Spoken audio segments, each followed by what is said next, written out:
So I first of all want to say you can't say thank you enough to both ASAP and Dr. Alter and everyone involved in making this happen today. This is an amazing opportunity, and I personally am honored to have even been invited in to be among all of you. So I just really need to say that. And so I also want to say that, I love emergency medicine. I feel sort of like it's the best thing the best decision I ever made in my life. It doesn't go over well when I say that at home, but it really is, And so, I feel like our job sort of gives us a unique window into human nature, the human condition, and all of what constitutes life. It's taught me to listen and to learn what matters to people, because what I have found is that treatment plans that are based in and created with patients and based on what matters to them have the greatest opportunity for good outcomes. And so, I was doing this for like 25 years at the time, and I had gotten to a point of almost saturation. And what did it was having the privilege to create a program for probably one of the most vulnerable populations that come to our hospital. And it's young people who are shot and stabbed. And when I saw what was possible with them, which was essentially operationalizing social determinants of health, when I saw what kind of outcomes that you're able to achieve when you do something like that, I was sort of like, nothing less than that was going to be enough. And so I sort of transitioned a bit a couple of years ago. And so I also want to say that I don't blame any of my colleagues who don't see through that lens, because unless you have not had exposure to, unless you have had exposure to, abject poverty, or if you have some insight into the sort of barriers and structural barriers that prevent people from thriving, you can't imagine it.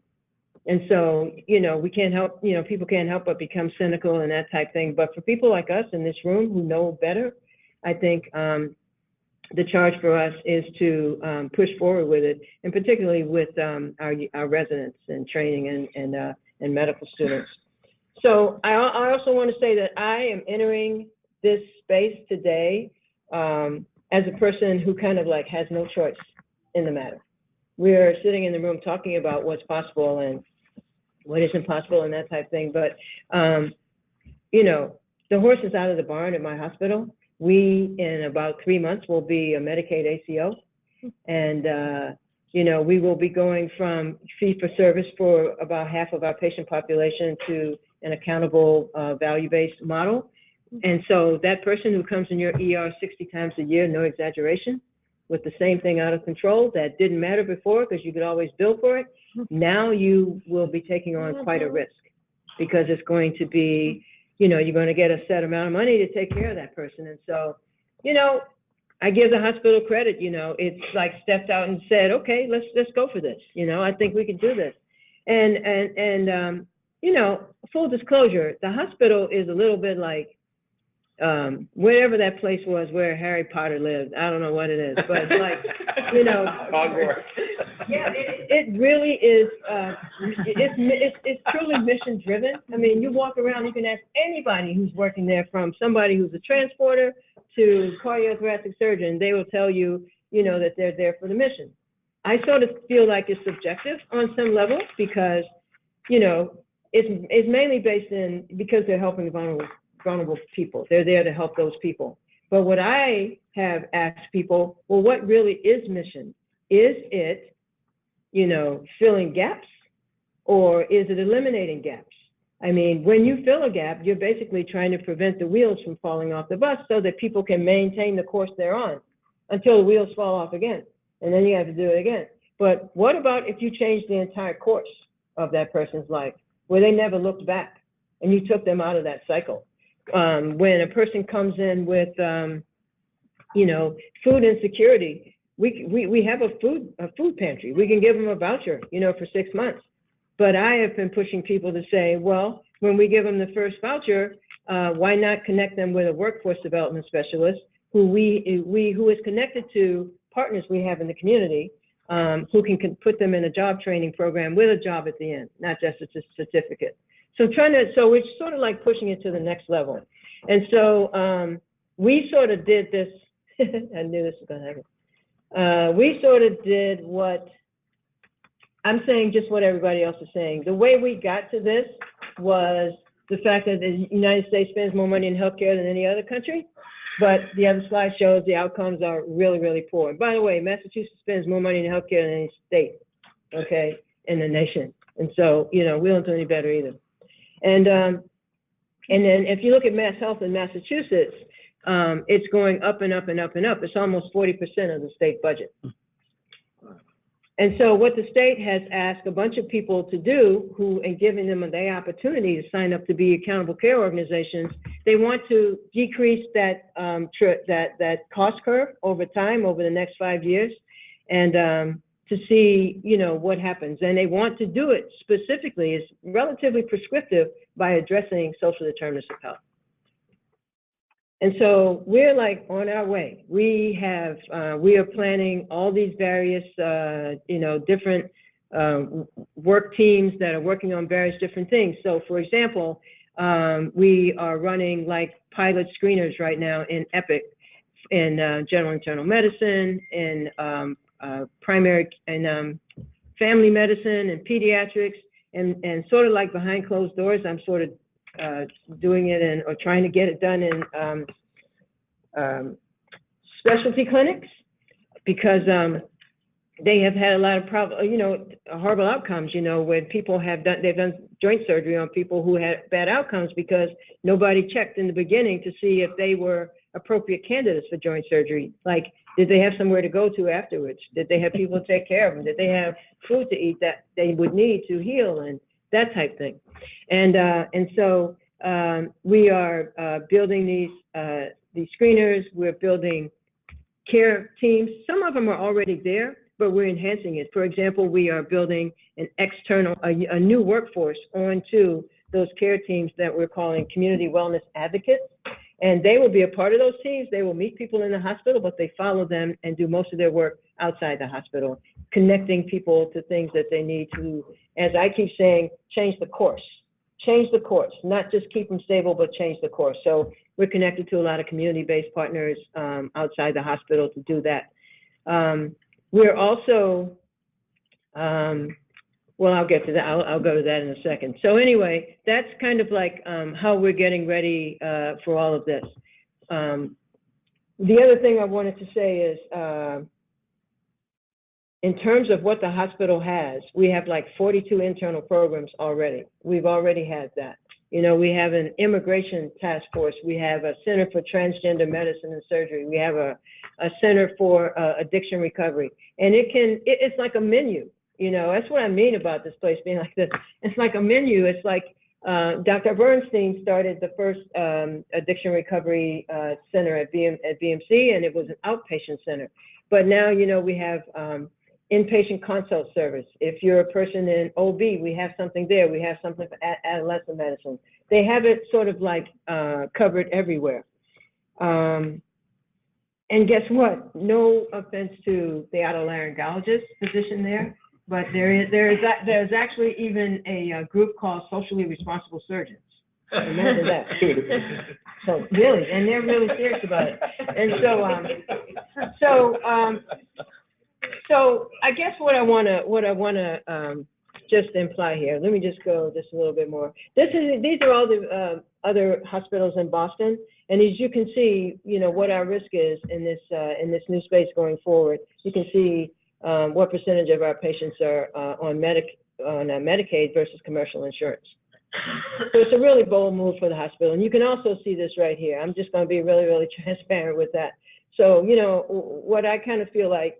You know, it's a foray for us, but it'll be a little bit like learning to ride a bicycle in the Himalayas. But I think, you know, I think we'll probably get there.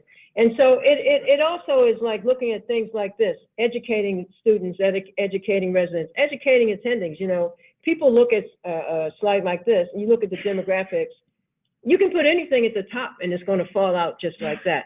You know what I mean? It's just sort of like getting people to like understand that, you know, there are structural things attached to this, you know, like your income and your education and all those things right there absolutely impact your health, which is what these are right here. And so it's like challenge. It's a challenge, huh? I think she's directing it. So. Oh, you are? Yeah. Okay. Okay. God, you're good. Oh, yeah. Okay. Can you go to, let me see, 2 more slides? Yes, here, you're nearly out of time. Okay, I'm all right. yielding 50% of my time to Dr. James. Okay. This is too good. Can you go to the next one? Okay, so this right here is it's sort of like a map of T stops in Boston. That's our public transit system. And so the yellow is some of the hospitals in Boston are, you know, these major academic centers, you know, in Boston. And this study was done by Sandro Galea, who is the dean of the BU School of Public Health, and he looked at disparities in a 4.6-mile radius at the largest distance between these different neighborhoods. It looked at things like income and looked at how those things are related to the degree you have, your education, and looking at homicide rates and you know, early deaths in people. And so I put that there and I show that to people to say we're in all those areas and we're having absolutely no impact on it. And so I guess where I first learned what I learned about how to address this stuff, and I apologize to anybody here who's seen this before, I learned it from the violence intervention program that we have. Dr. Ted Corbin, he always says that hurt people hurt people. And that is actually the name of their violence intervention program, is Healing Hurt People. And that's how I sort of learned how to, when we were charged to do a program at our hospital, I learned from what he said and these things that I saw in people, these tattoos like born to be hated, dying to be loved. And I'm a product of my adversity, and this one on this young man's wrist says death is nothing but to live defeated is to die every day. And so to me, it told me what we would need to do to make a difference in these people's lives. And again, for me, it was always changing the course, changing the trajectory. It was not just filling a gap, because otherwise the cycle would continue. And so we just went for broke, I guess you might say it. We said we will operationalize this, and we did screening for them, got an idea about how do you envision your life? We did not set the bar for them based on who they were, what socioeconomic demographic they were. We were like, you know, if I can be here, you can be here. And first was getting them to trust us and allow us to help them to get there. And it is amazing what kind of outcomes happen once that occurs. So the first thing we have done is to do education. So every intern group, every year for the past 2 years, when interns start, they have to go through hospital-wide orientation to learn about the EHR, quality, patient safety. They also have to go through a social determinants of health orientation for 2 days. And that way, when people come in to see them, they won't immediately start at the top of the pyramid and start telling people stuff that impact CDC impact pyramid. They'll understand that it's the bottom that's what's driving the top. And it's sort of like a paradigm shift. You have to throw away what they're teaching you in medical school, but at any rate. And so this is how I frame the whole thing of social determinants of health. This is the way I see it all. Because some people say, okay, then just give everybody everything. But that's assuming they all starting from the same place and need the same thing. I like to go, in the middle I don't like either, because you still like giving people stuff. This week in DC, I heard a woman talk about the social determinants of independence. And I'm like, that's it. That's what it is. What does it take to be us? I like the last picture there, where you remove all of the barriers, all the structural stuff, and you give people what they need to succeed. And so when we institutionalize this or operationalize this at Boston Medical Center, this is some of the outcomes we had. You know, we can turn a gentleman like the guy in the white undershirt to this guy right here who like works now for Boston EMS, or somebody like the guy in the white hat to this guy here who is now a family man and working. And the strange thing about that is I actually forgot who that other guy was. I didn't realize they were the same people. Yeah, because I remember him, but I forgot the other guy.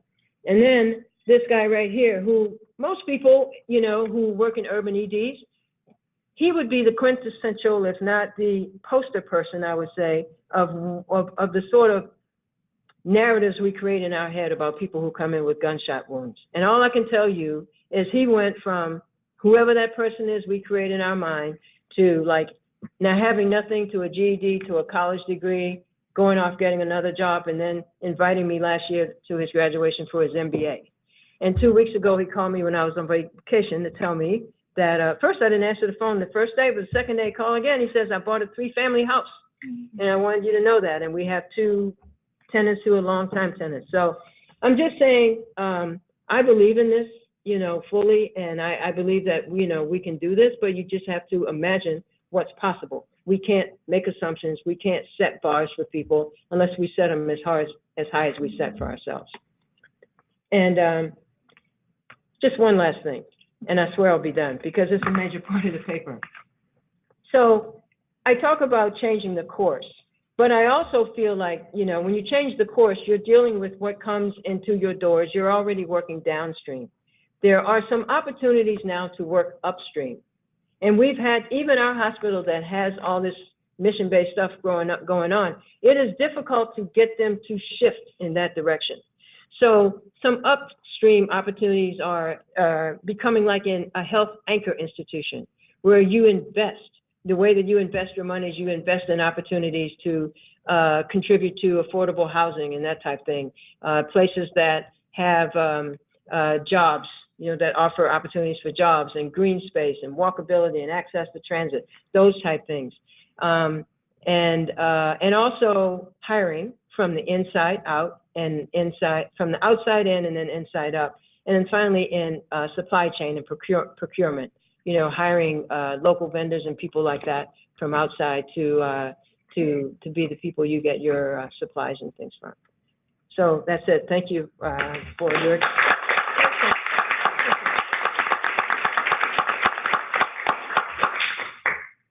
Dr. Hargarden? Any questions? This was blatantly unfair of Dr. Halter to ask me to review this paper. This is really an outstanding piece that, again, I yielded the time because I think it's important to hear it all, to really frame this as a way to get our hands around complex things like violence. And so I don't have much to add, except I was really jazzed up when I saw that T-stop. I think that's very cool stuff to help us frame. I think many of us practice again, somebody was talking about the 4 walls with no windows. We don't know, this patient came from this area. Wow, I didn't know that they had these disparities. And the more we can do to educate our future leaders in this area is very, very exciting. Some of the things I mentioned about this paper have already been, I've already mentioned, and again, with Thea's eloquent presentation, I don't have much to add. I do want to reinforce again what I've been talking about in terms of a biosocial disease burden. I think gun violence fits that definition right squarely in the eye, and I think it's important that we frame these difficult, challenging burdens as biopsychosocial diseases, because it helps pull in everybody to understand their roles and responsibilities in addressing it. And I think, again, trauma centers are very good at the biology. Trauma surgeons are excellent in managing a gunshot wound to the abdomen, but the psychosocial elements tend to not be comprehensively addressed and need to. We have a psychologist, an inpatient psychologist, addressing the psychosocial needs of those patients who are injured. I love the fact that we are wanting to do a program to address what hurt people may or may not do when they get discharged. We want those hurt people to be healed and to lead productive lives rather than potentially being adversely affected by their recent gunshot wound. So I think that's really the take-home message I got from Thea's paper that helps us, again, frame it. And we've got great work being done, not only in places all over the United States that to really get me jazzed up about social emergency medicine, that we can really make a difference. And we could be leaders in addressing that with hospital-based programs, emergency department-based programs, in framing these complex burdens that present to us in a way that pulls everybody together in a unified and aligned way. So it's an excellent paper, and I think it's well worth reading and advancing in this text. And I too have little to add. You know, Dr. James has been someone I've looked up to for many, many years, as is Dr. Corbin, and my understanding of these issues is largely grounded in the teachings that they've sort of espoused over these years.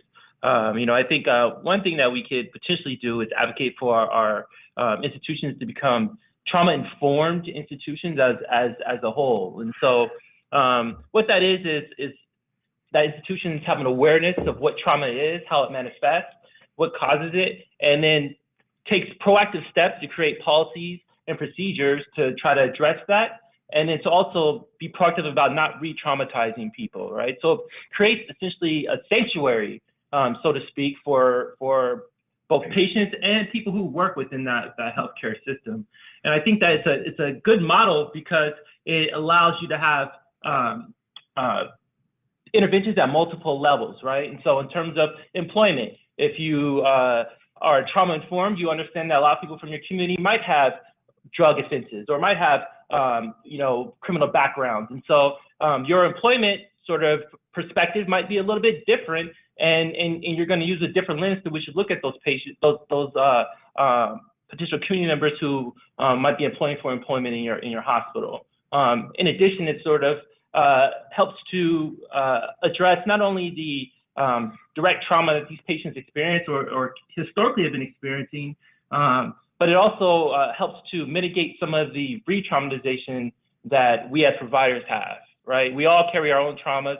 We all have our own social determinants of health that kind of determine who we are and have our own lived experience. And those things don't go away when we interact with a patient. And so when I see somebody who came in and gets shot, it reminds me of a friend of mine that got shot.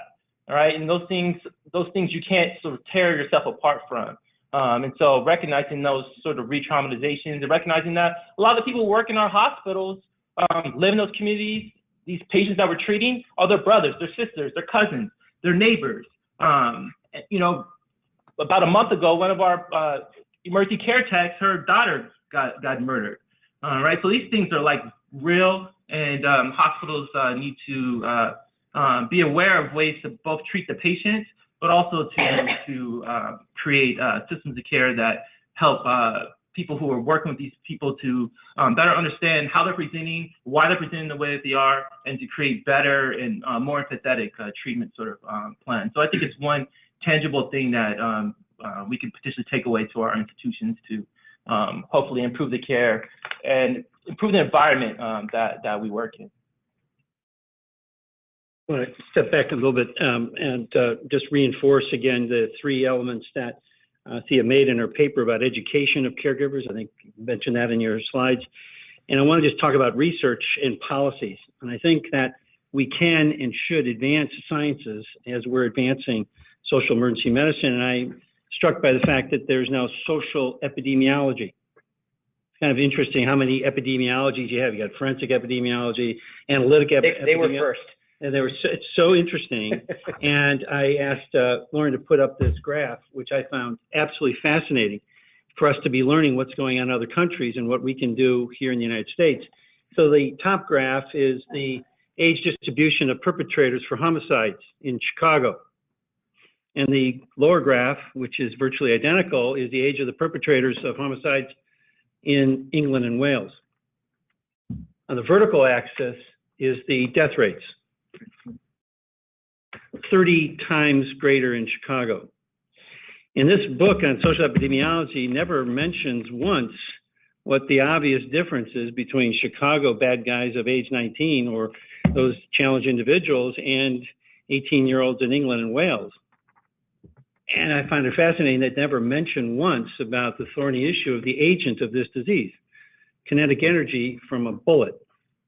And so we have I think some other policy, very political related issues that's been talked about earlier about getting involved in some real interesting politics in our communities and perhaps broader than that that we're going to have to really tackle. Where not everybody's going to do it.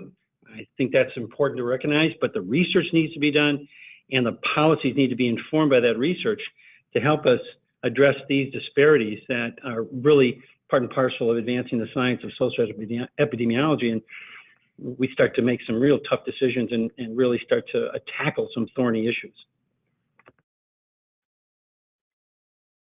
Wow. Okay, Chris.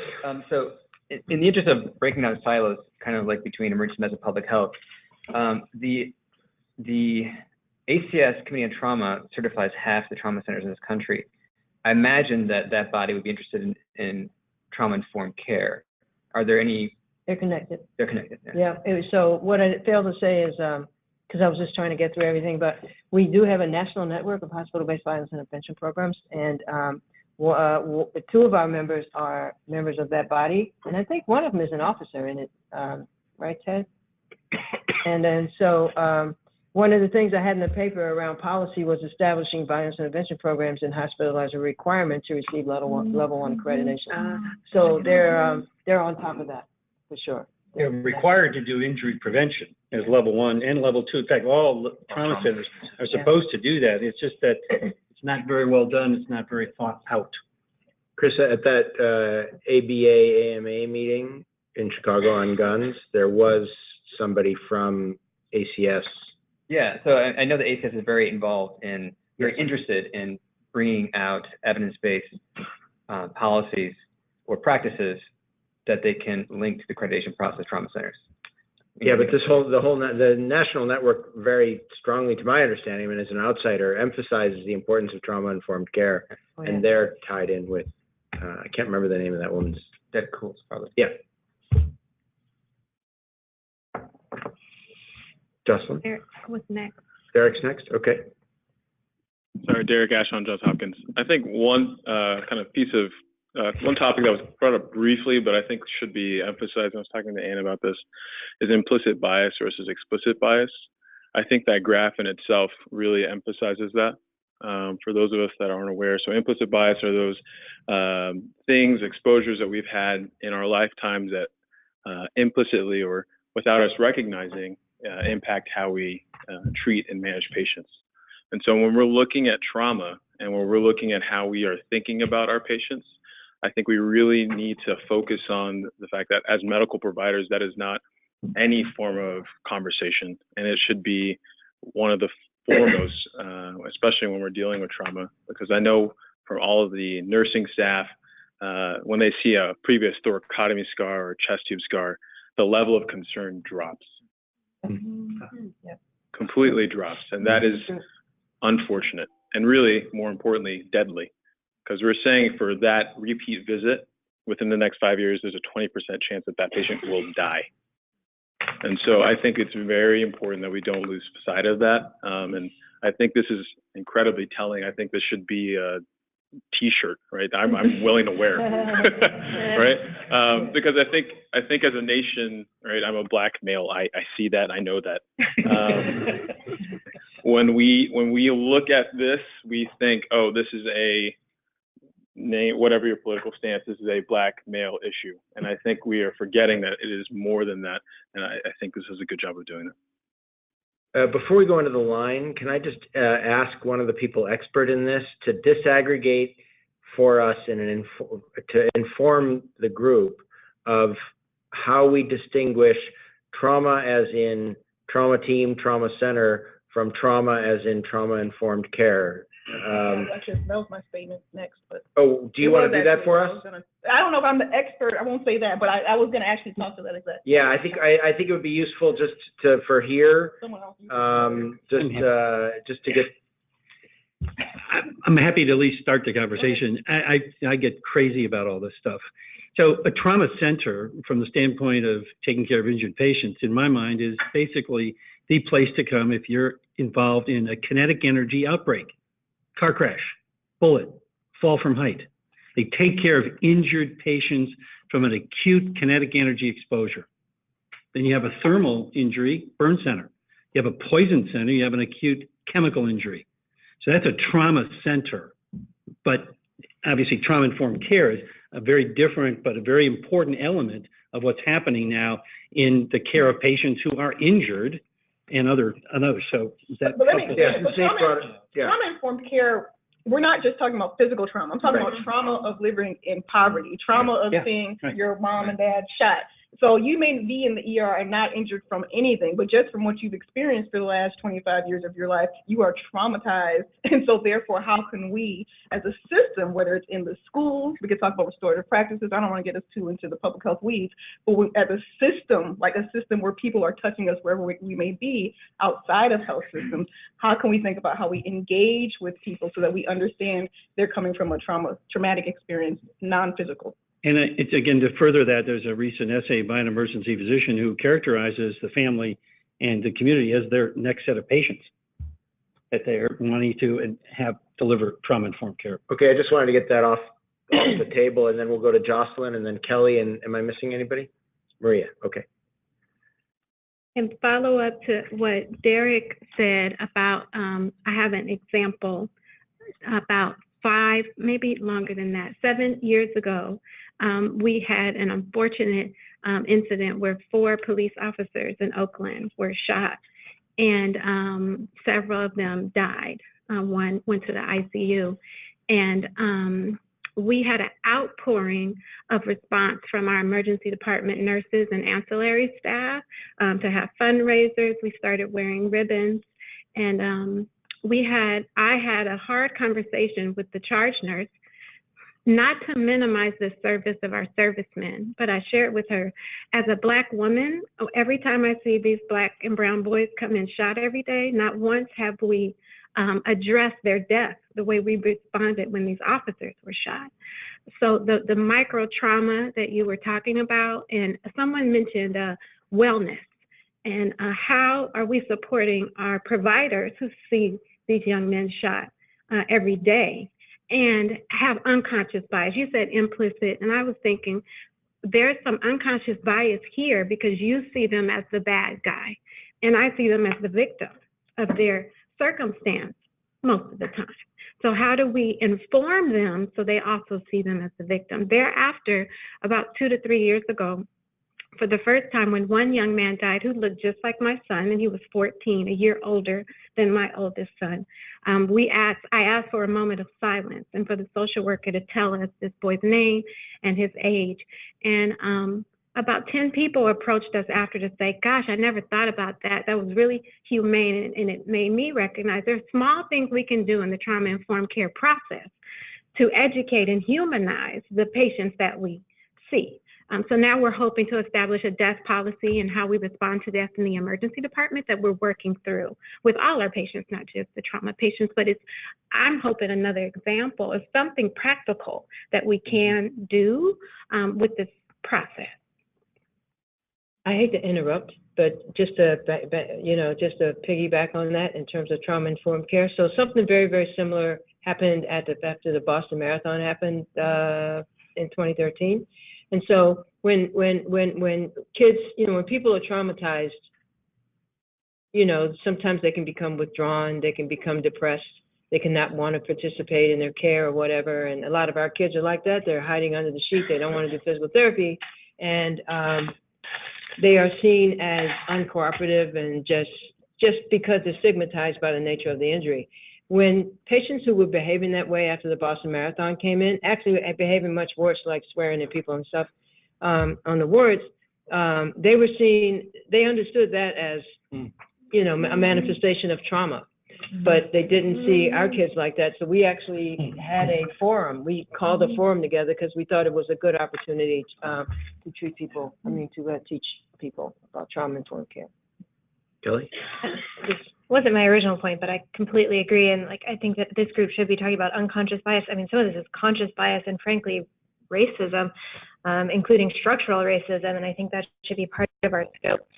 When I originally raised my hand, it was mainly just to say how much I enjoyed Dr. James's paper and her presentation, and just to call out something she does in here that I think is really visionary, which is that she is going upstream of what we usually call upstream. What most of us call upstream is helping somebody with their housing or their food insecurity, that individual, because that affects their health. In your paper, you call that downstream, and then you move upstream of that to talk about these more, systemic kind of investing in affordable housing as a hospital, hiring from the community, serving as an anchor institution. So like, I love this like upstream of upstream, or like upstream squared, and I just thought that was really important for us to notice. Thank you. I think the one issue about the idea of these police officers being reverential with regard to police officers versus the people who are shot is a lot like the psychological consequences of terrorism. We talk a lot about terrorism, and we talk about terrorism, the concept of people from Bin Laden, or we talk about someone who brings something and shoots people in San Bernardino. But every day in America, let's say in Chicago, or you could be in an apartment complex where there's a rapist, or where there's too much alcoholism or too much opioid dependency. That's terrorism in the same way to the families. It's a community outbreak. These are in many ways like infectious diseases, and you could do Haddon matrix for whatever you want to do. But we used this recently because there's always a monument being built for someone when there's a group of people that are killed in this process. Whatever town you're looking at, New York, we just spent a lot of time on this monument for 9/11. But there are many people, more people dying every day when you do summation over a period of time, let's say, than most anything else would be this opioid epidemic. Are we responding to this? What kind of disaster is this? How do you deal with the community where everyone who lives in a particular area of town knows a lot of people. People in Staten Island know many people are going to overdose on heroin tonight and die. So their epidemic is consequential. There was never much focus on when that was going on in the South Bronx where I worked there. So this is a change of color. This is a lot of racism. It's a lot of disenfranchisement. But these are things that we have to address because it's part of the picture of understanding the crises that we're facing. And they're going on all the time. Sometimes they get more credit than others because of who's involved. But if you've got a family of alcoholics in a community, you've got lots of alcoholism, you've got a problem for everybody else in that apartment building. So how do we deal with that? And that would be a good part of this process of really looking at the societal determinants that where people live.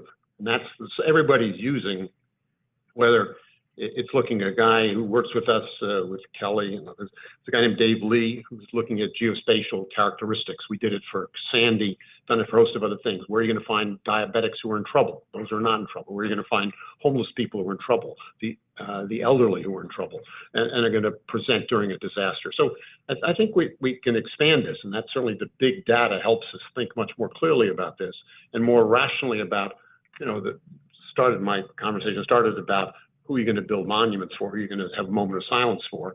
But we really, we either have a moment, I don't know if silence is a good solution because you'd be silent all the time. Who are you going to act up for? Who are you going to work on which processes that you see? These big populations of people who are suffering because the world's not good and we're not responding to the needs of their community. We have Maria and then. Oh, just go ahead, sure. I don't. When you opened this, Harrison, this morning, the first thing you said was, here we are, we want to pay attention to and not lose sight of the people who are suffering nearby in Florida and Texas.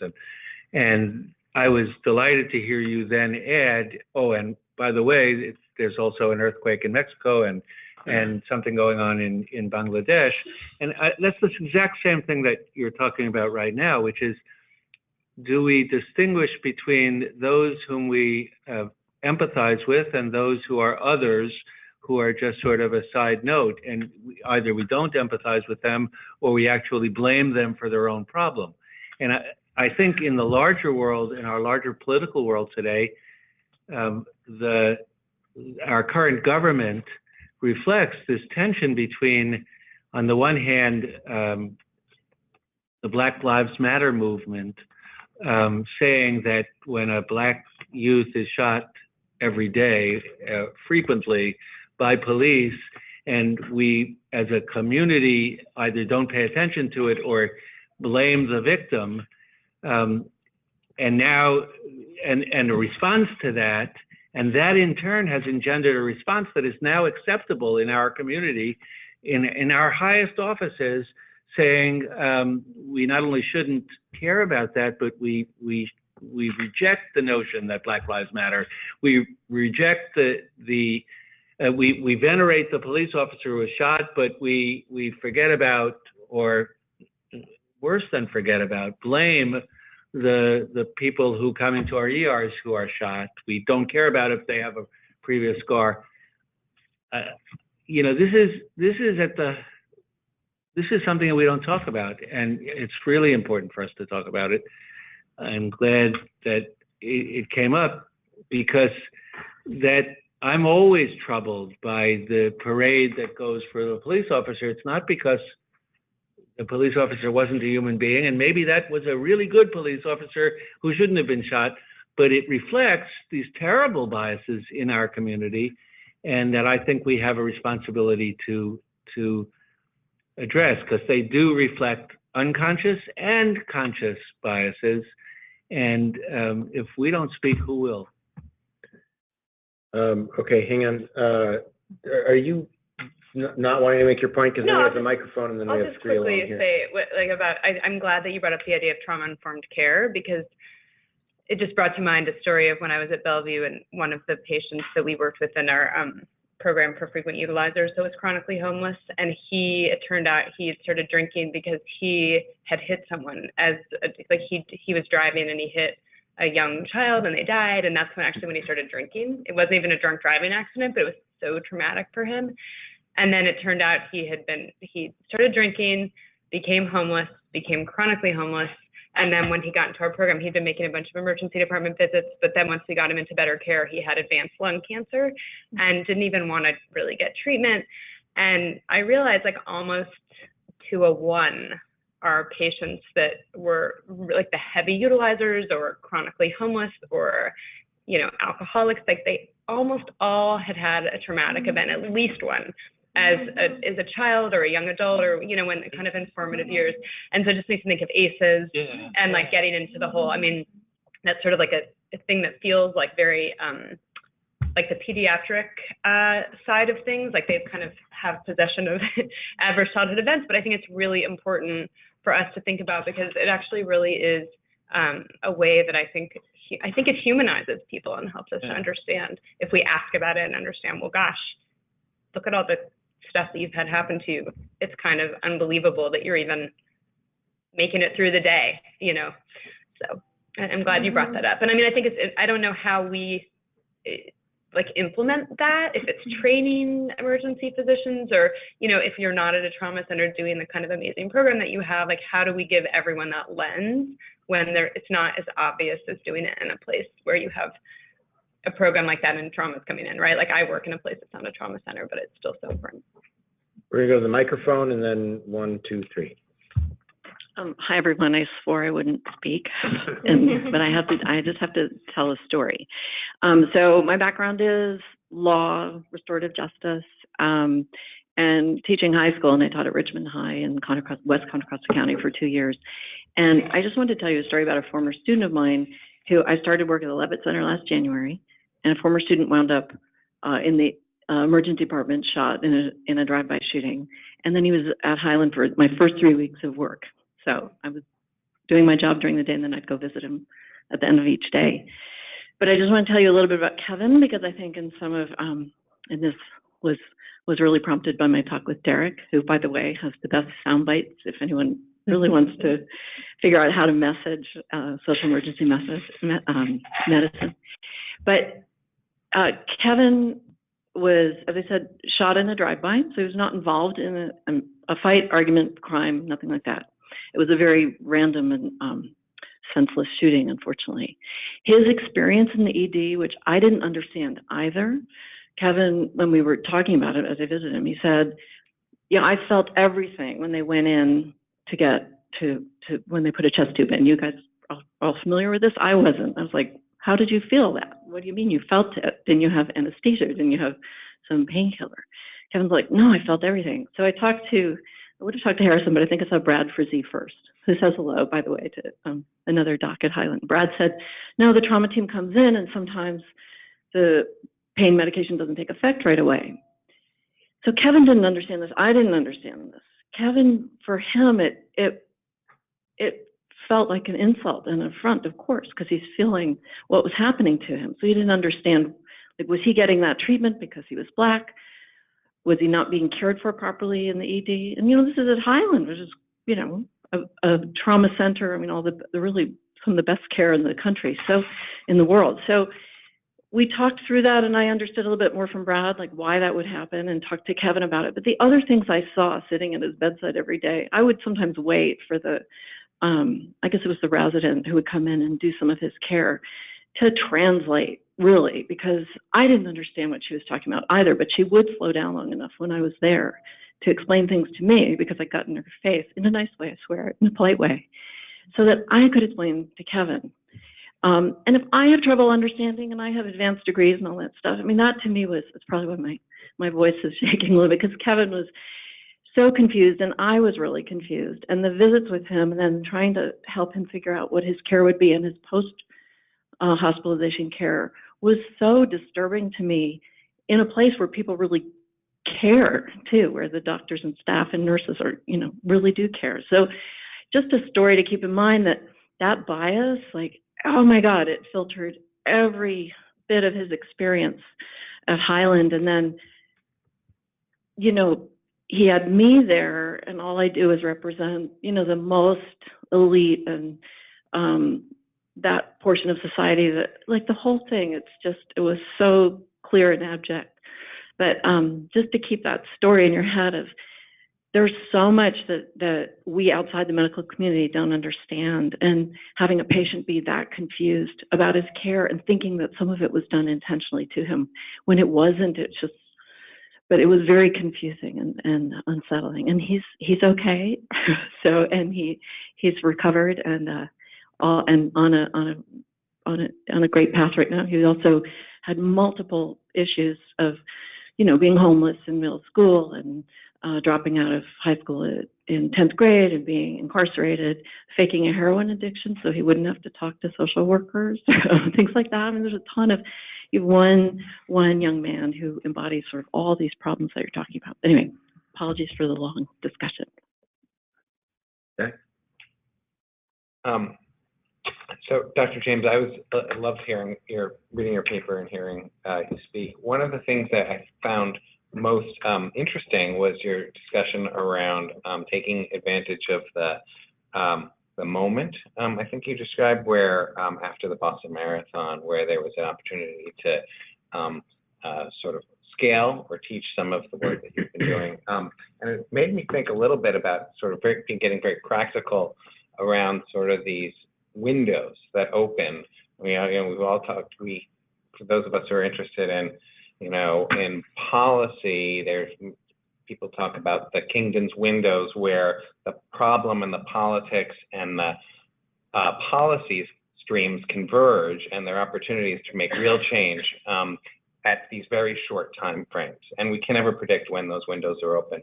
And again, this gets back to a little bit of the discussion that Jerry brought up around some of the hurricanes and these moments that we have that are unpredictable, but that allow perhaps us to engage audiences that are not necessarily prior to those moments ready to be engaged.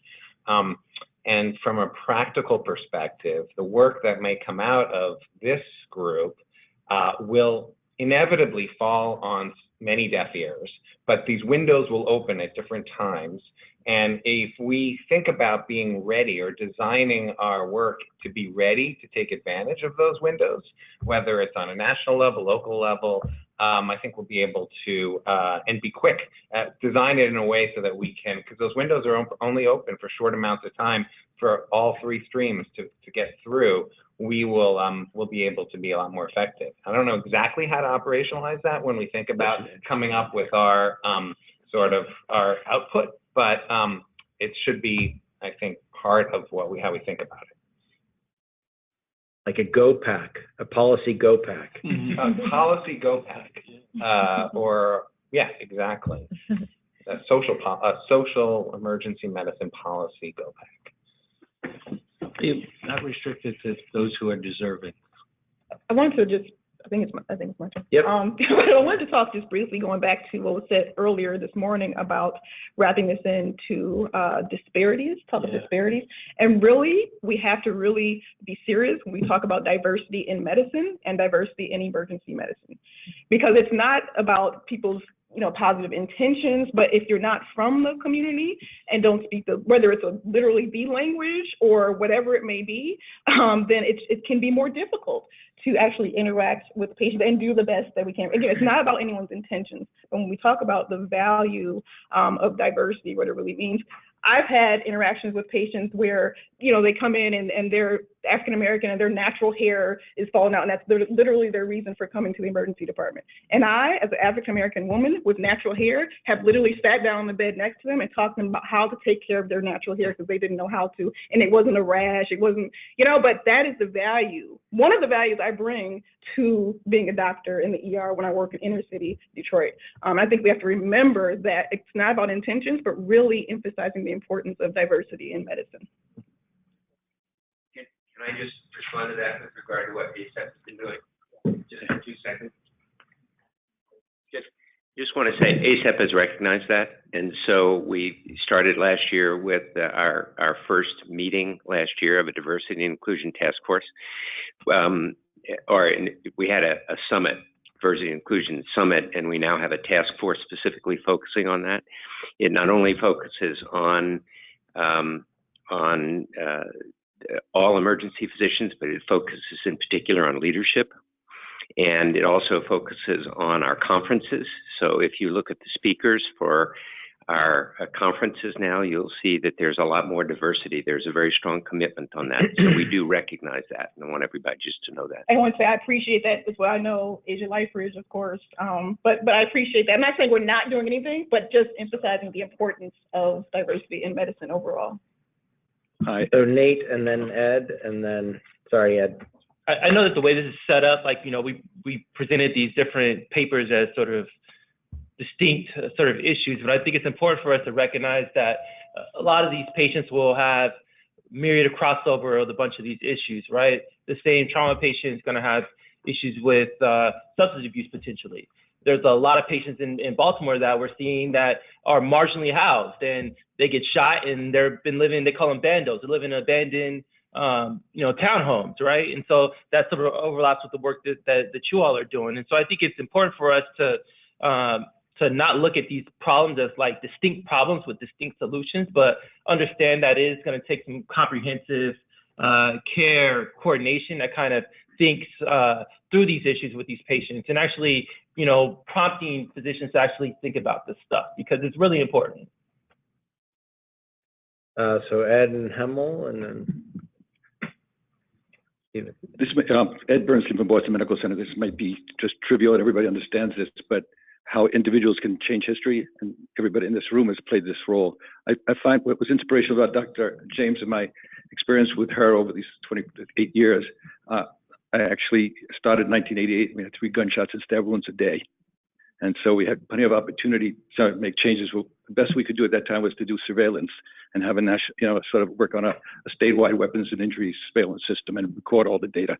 But at a time in history, after Boston had thought, well, we've got this licked because we had the Boston Miracle and our police was community-based and the reverends were all out there and the rate had gone down. Our residents came to us and said, look, step up on this. We got to do something about it. So Dr. James and others get into a room with the trauma surgeon, and we, sort of had a chance to plot a course. But what made this happen, I think, in a lot of ways, is that Dr. James approached this with a lot of humility and an ability not to be holier than thou with this, and to address each of the people that she had to interact with a lot of respect. So I think that the same things we talk about, how we want to relate to our patients with compassionate curiosity and respect and their independent thinking, I think she was able to, and I think many of us in the room are able to do this, is that we need to apply that to how we relate to our colleagues, or else we're going to create this big gulf and not be able to get to where Dr. James was able to get to in our institution and become the vice president of mission. Thank you. Yeah, somebody just tweeted that raise your hand if Tia James is your shero. So.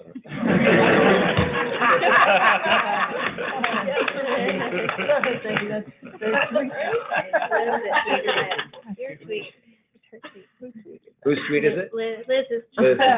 Sorry to call you out. I find this to be a really inspiring discussion and really appreciate sort of all the experts in the room. This, for me, also is it's a topic that is really hard to cope with, thinking about, moving upstream, where, this is one of the social determinants of health that's really affected by the agent that you talked about before. And I find it really a struggle that there's such limitations placed in our society on controlling gun violence. And so, Zach, when you talk about there being open windows, I struggle with that a little bit because this is something that we see every single day across the country and every area of the country that happens on a regular basis. And then we have events where, happens in elementary schools, and we have events that happens in urban communities. So this is a topic that I struggle with. So my question to the group is, how people coped with that, how people continue to do either their research or shift their focus and move upstream in a way that you feel is continuously meaningful and that you're able to move the needle because I feel like this is a topic, gun violence to me has challenges that I don't see in some of the other areas that we're talking about. They're not the same there are more restrictions in many, many ways. And it seems regular in the same way that like homelessness seems regular, but just like atrocious in many ways too. Yeah. I think I'll say my response to that. Part of it I learned from Dr. Freeman Garrick. It's creating these pipeline programs, right? When I was a resident at Highland, we worked with elementary school students, middle school, high school, undergrads. And so you're taking all these people from pretty high-risk neighborhoods, high-risk areas, and trying to create careers for them along the entire sort of medical spectrum, whether they're going to be phlebotomists to EMTs to physicians, right? Just creating a space for them to see other pathways. I think it's one potential way, right? It doesn't take a particular expertise to go and do that, but it's a way of just plotting a pathway that's going to decrease the likelihood that they're going to want to put their hands on guns, right? And so I think potentially like giving people other options that decrease those possibilities are ways to kind of go and sort of usurp the whole gun argument. I've done some gun policy research, and it was a struggle. And I think there are other ways that we can act in the here and now. Like I said earlier, I think the urgency is now. I think there's other ways that you can act to potentially help these individuals have healthy lives and potentially do it without sort of getting involved in gun rate. But it is something that needs to be tackled.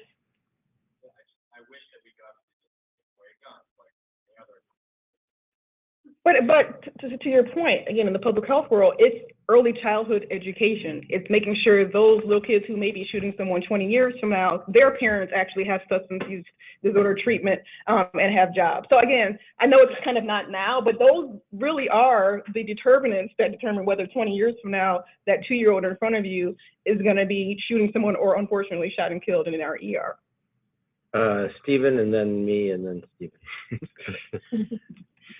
So I hope the right person at the right place at the right moment. I'm also the board liaison to the Diversity and Inclusion Task Force and to the Public Relations section. How many people are on this board? You think I don't gravitate towards these things that matter to me? What I'd love to point out for just a half a second is that besides what Jay already said about the Diversity and Inclusion Task Force, we have an amazing PR department at ACEP that has its finger on at least 500 newspapers and media outlets who pick up on our statements in reaction to disasters and want our comments all the time. What I would love to see, though, it's often timing and how you frame it, but I never see that article about hurt people hurt people.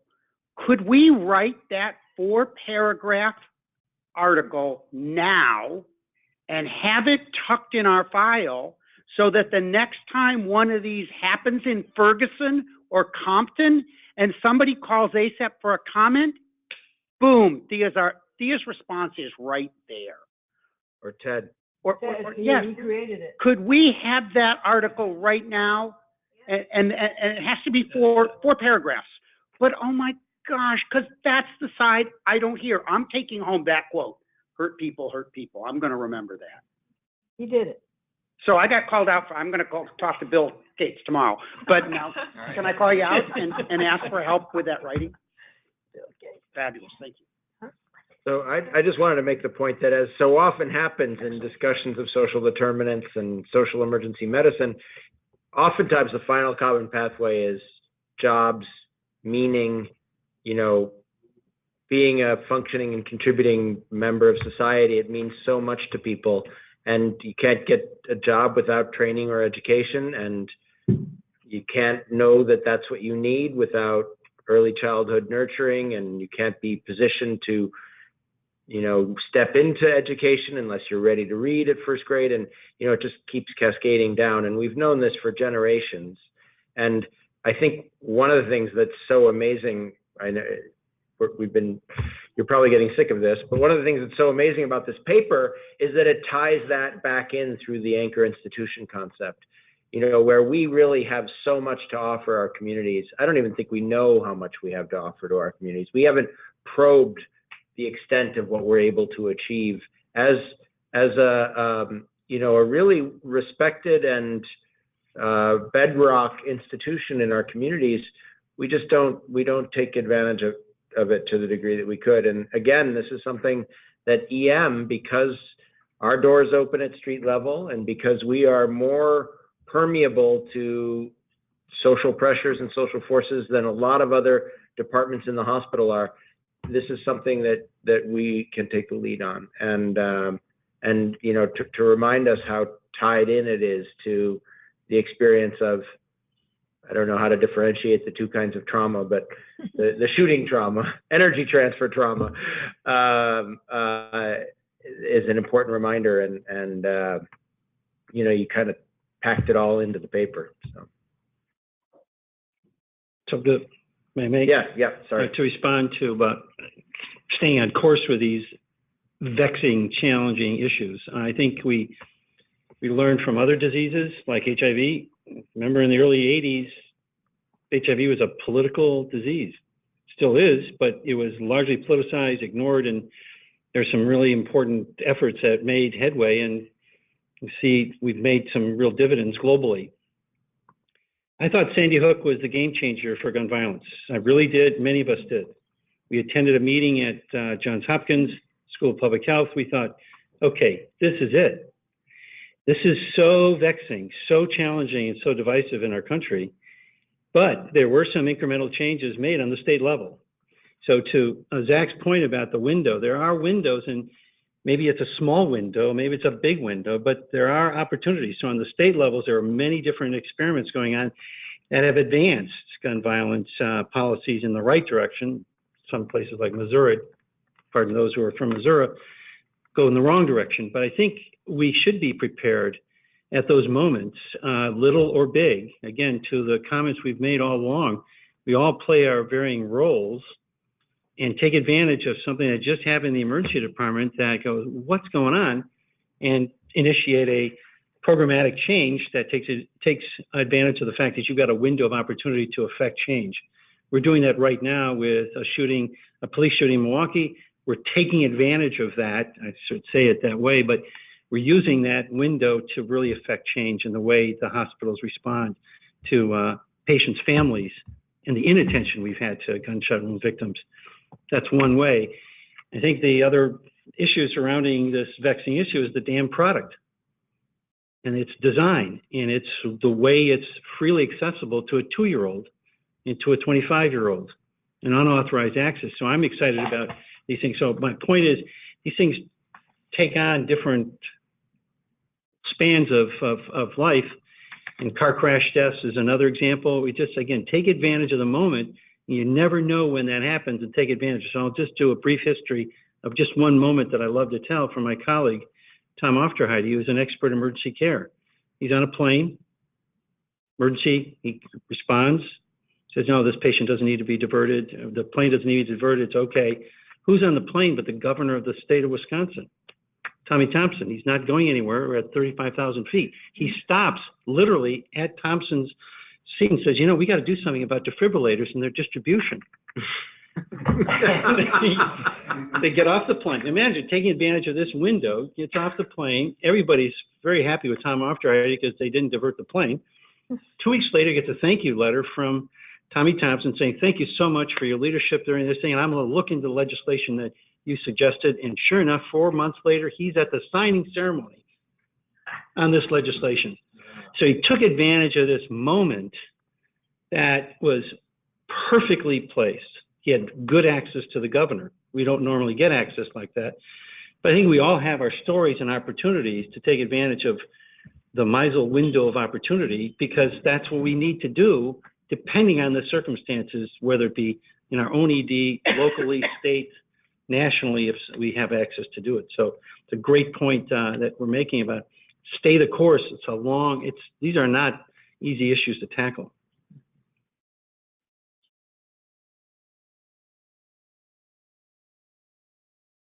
To make a point about the guns and the firearms violence as a political issue, it may be somewhat similar to HIV, but there was no HIV lobby that was promoting the transmission. I mean, people were the promotion of HIV transmission was sort of done through structural violence and the way our society was set up, but you have a group that is actively selling the product to 2-year-olds, or advocating that parents should be teaching their 2-year-olds how to use a gun. And maybe it's more analogous to the tobacco industry, but even then, researchers weren't hampered from studying tobacco effects, and you had this clear march towards causation, and then people were left with, there's nothing more we could do about it. And we're still at the infancy right now for firearms, and so and it is a very unique exposure. It's a very it perplexes me as well, because of all the things that we do. Here's this one thing that's incredibly lethal and incredibly ubiquitous, and I'm not sure why we're just so why we're so asleep at the wheel. Again, these things, they've got varying ebbs and flows. We're not prohibited from doing research in gun violence. It's just that the funding streams won't come forward to do the research, but they may be coming from other sources. So, it is a vexing, challenging area that perhaps 20 years from now, we'll have had this problem solved from technology, from other areas that we're getting very close. And I think the design of guns as another example of the design of cars. Look what's happened with car crash tests. And I had I was visiting a trauma center in South Africa, and there's an anesthesiology resident who's in the trauma area in South Africa, Emergency Department Trauma Center. So what are you doing here? And he said, I'm from Sweden. We don't see car crash injuries because they have a vision zero. They don't want anybody dying. Well, think about that when in the 1960s and 70s. We never think that way. So I think we just need to recognize we're in for the long haul and take advantage of opportunities, because they may be right and local, they may be state, they may be national. National right now is not a place for an opportunity, but state and local, I think there are major opportunities. So again, it's really interesting. I would have pointed to Chris even if he didn't have his hand up. So I want to point out, advise a correction on the paper you guys wrote, because the Dickey Amendment actually didn't ban the research of gun violence. It's actually worse than that, because a ban you can challenge in the judiciary. This is actually a political tool, and what they did is they moved funds within an agency, which was a threat saying, if you study this, we're going to cut your budget. And so that's what happened to CDC in '96 and NIH in 2011. As you know, was after Sandy Hook,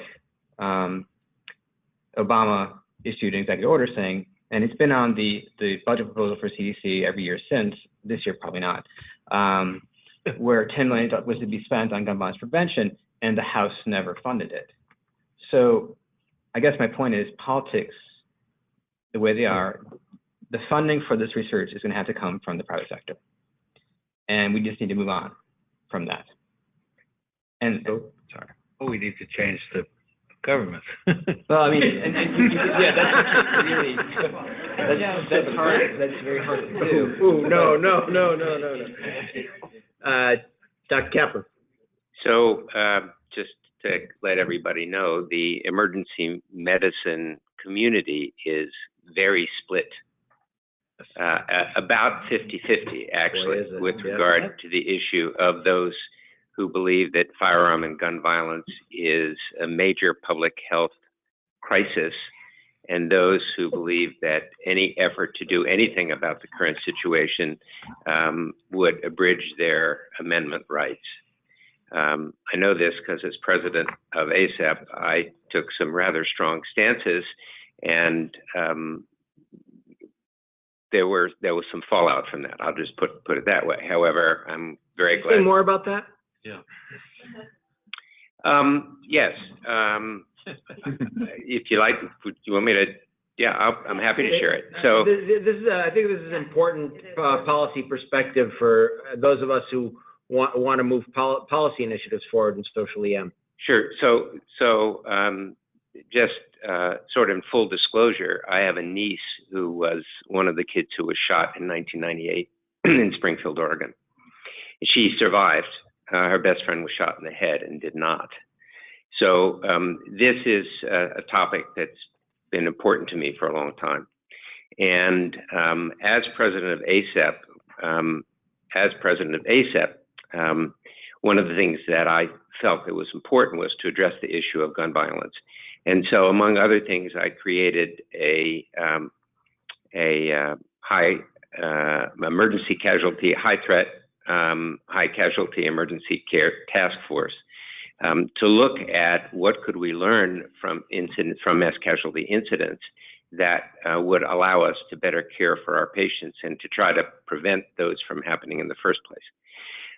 There was also an incident, a number of incidents last year where men of color were shot by police officers.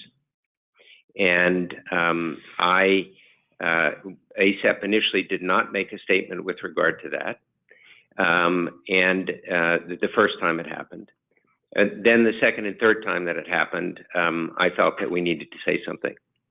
And so we put together a press release.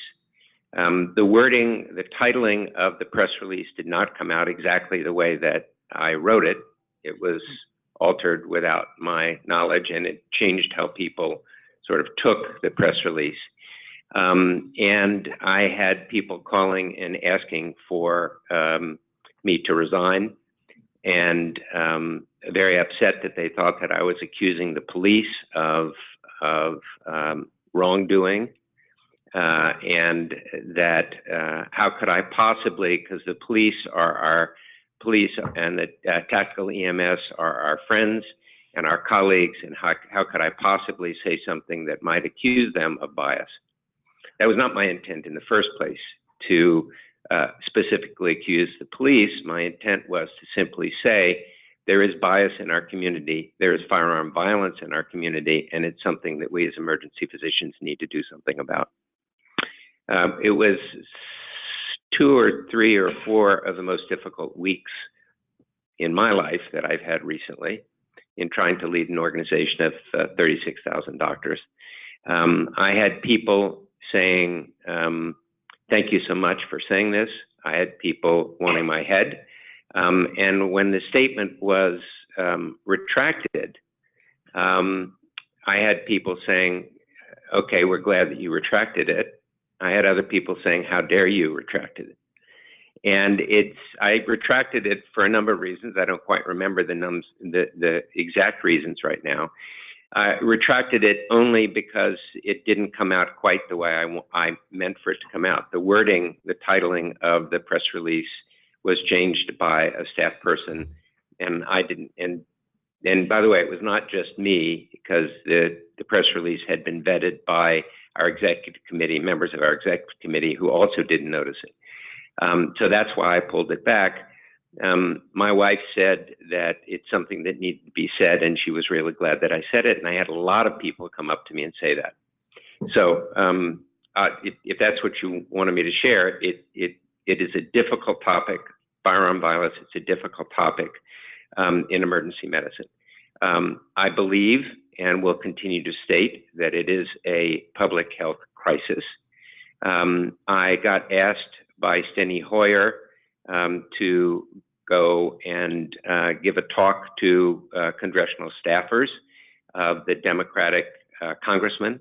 I went to DC and I gave about a half-hour talk on gun violence and firearm violence and what can we do. And somebody said to me, what can we do and what's it going to take? And I said, it's probably going to take to have a congressman's child or spouse injured, killed, to make it happen. And he said, well, it happened to Gabby Giffords, right? Sure. And now it's happened to the Steve Scalise, who got shot. And still, they can't do anything about it. So it's a tremendous frustration for, I'm sure, many of the people in this room. But I think it's important to know that as a community, I agree completely that the place for us to focus right now is at the state level and see what we can do at the state level, and to eventually try to get our emergency medicine community to come along with this. But they are not there now. Can I just ask, I don't know if you can confirm this, this might be inside baseball, but there was a rumor circulating at the time that one of the state chapters threatened to secede from ACEP if that statement wasn't retracted. Is that true? I don't, I'm not sure this should be recorded, but I don't think, I'm not sure whether it was a state that threatened to succeed, but there were a significant number of people who threatened to leave ACEP. There were sections that were very upset that threatened to leave en masse. So, yes. Can I speak up while we're talking on this just for 2 seconds? Because as another member of the board, and this being my moral compass and one of my leaders, he's being too kind. He showed his ethics and his character and his soul a great deal, but the take-home thing that I want to bring out of this is a couple of things, partly because the Public Relations Committee changed the rules because of this. So we do try to revet things before they come out. So please, if we write our article, make sure we'll vet it really well. 2 is that politics in ACEP is a difficult thing to talk about. There's no question about that. That's why I love the fact that we're forming the social medicine section. This gives us a forum to get together and talk about this. And I don't know if anybody here, is anybody here going to ACEP 17 in Washington, D.C.? They're giving us a 20-minute forum to talk about firearm violence led by Dr. Rainey, who literally got the entire House of the AMA to stand up in unison and say, there is common ground we can talk about here. It's not us and them. We can agree on things like patients with mental health and behavioral health issues. Maybe they shouldn't have guns within 2 weeks of the most recent hospitalization. There are areas we can find common ground in, and that's what we need to work towards, is find the common ground we can agree on and move from there. But I just have to say, thank you, Jay.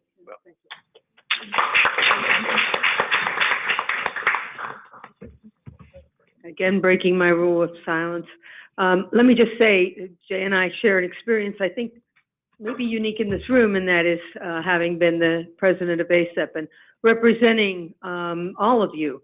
And what is fascinating from that viewpoint is that people who I respect greatly, people who are very intelligent, people whose views I share, who share my experience in the emergency department, have views on subjects that are totally diametrically opposed to me. And so when I have these wonderful friendships and we talk about all these shared values and everything, and then we get into another discussion, they turn out to have something that I don't even know how to touch. And I think what Jay was saying is that we live sometimes in a bubble. And we anticipate that all emergency physicians who take care of trauma patients and have had the experiences we do come away with the same feeling that people in this room do. And that's not true. Our membership represents the United States and represents the polarization that we all know exists in our country. These are still our colleagues. These are still very, very bright people. And we have to find those bridges that Steve just talked about that will allow us to make progress. If we continue to just, hear one thing and respond, whether it's on either side of the issue, we won't ever be able to have that conversation. So we have to listen to those people who have opposing views, and we have to understand that we are a community of emergency physicians who share an experience but have very different values. Barry's been waiting very patiently, and then Eric and anybody else waiting. I'm not sure I have anything found to say or any solutions. I don't know what the answer is, but it's very frightening to me that if Jay makes a comment for ACEP, which acknowledges bias in our world, that he has to back off from that. I cannot imagine if there were 10,000 white people dying of a disease and one black person dying of the same disease, that people would react in horror if somebody said, there's something wrong here. This is not equally distributed. We live in a world where police violence, sanctioned violence, institutionalized violence against black people in America is off the charts compared to what it is to white people. And the fact that we're so reluctant to talk about this, to me, is extremely frightening. It's frightening to me that Jay would have to sort of back off from something which reeked of the possibility that there was bias here. And to me, our current world, our current political world in Washington reflects a rejection of 50 years of socially saying it's not acceptable to have racism, it's not acceptable to have Nazis marching in the streets. It's, we're now, we've sort of made it okay again to publicly espouse things that are horrible and to attack people for saying, whoa, hold on a second. I find this really, really frightening. We have to be able to address this. We have to be courageous enough to talk about bias. That doesn't mean that I don't want to comment about one incident that I don't know all the details about. I can't. I know we shouldn't rush to judgment about anything, but when something happens over and over and over and over again, and it's the same pattern, it can't just be by chance. And in the ways that we're talking about root causes of disease and root causes of homelessness and there's root causes of racism too. And I don't mean that we should be attacking individuals, but we have to address this, that we live in a society where there is incredibly profound, ingrained structural racism. If we don't talk about it, how are we ever going to get anywhere? We have to talk about it. We have to stop being afraid of talking about it. There are some tests for implicit bias, which and in some ways I think we may be talking about explicit as well as implicit. But there are tests that you can go online and do implicit bias, and the ACEP board did that. So we did that. We spent, how much time did we spend, Steve? An hour? We had a 4-hour summer with Four. Bernie Lopez, who has amazing resources. Right. We had a 4-hour talk and experience of looking at our own implicit bias that I think we all found very worthwhile and very helpful. I think Eric was next. Yeah, I I really appreciate this discussion and the idea that we should be listening to all points of view, but I also just don't want to back off of something because it's politically fraught, especially if there's a lot of evidence behind what we're talking about when it comes to racism and gun violence. I don't want to back off of anything because. Great. And Chris Barsotti has been very active with regard to this area and looking and seeing what we can do to try to get gun violence funded. Just mention that. Wouldn't in any reason for you to back off. It just means that the actions you take participate in other groups.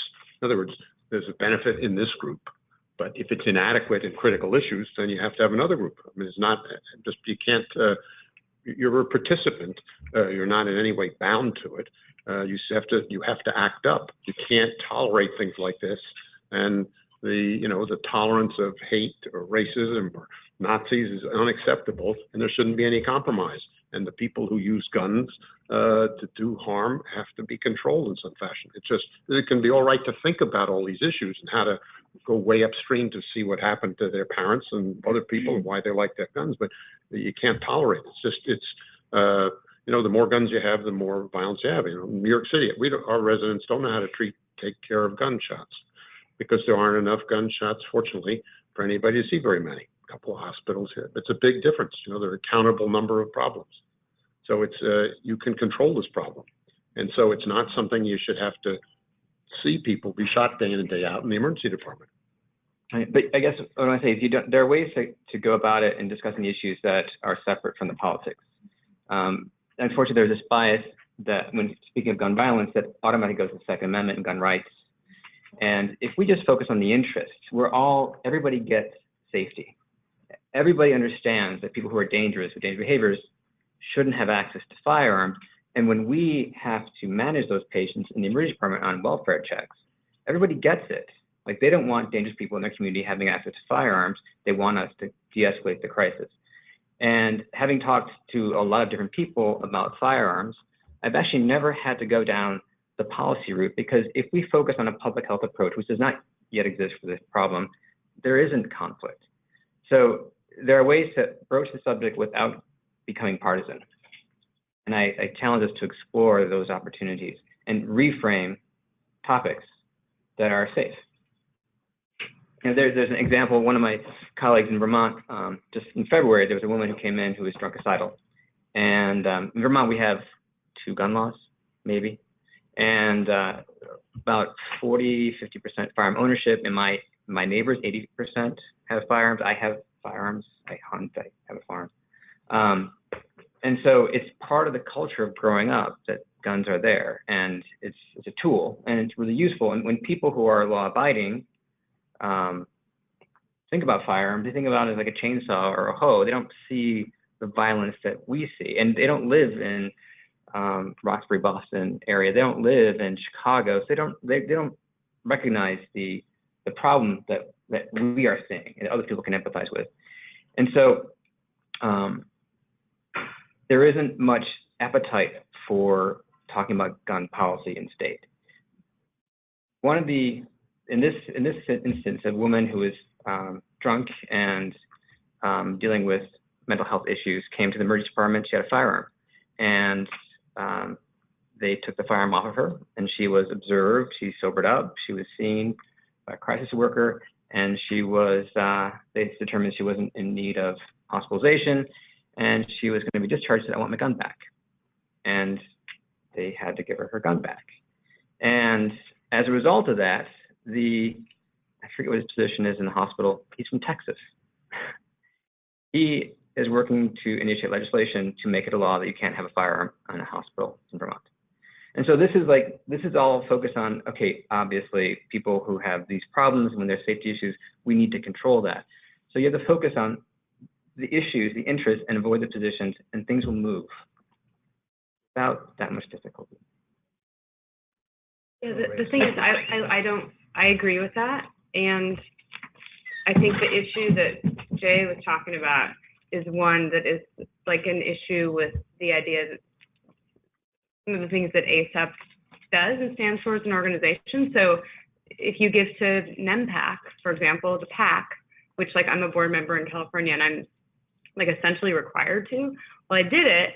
And then I saw an ad supporting a candidate for Senate that I had like literally gone to a call bank to make calls against. I think a couple of days before, because I mean, aside from the fact that he's not my political party, he is also like anti-choice.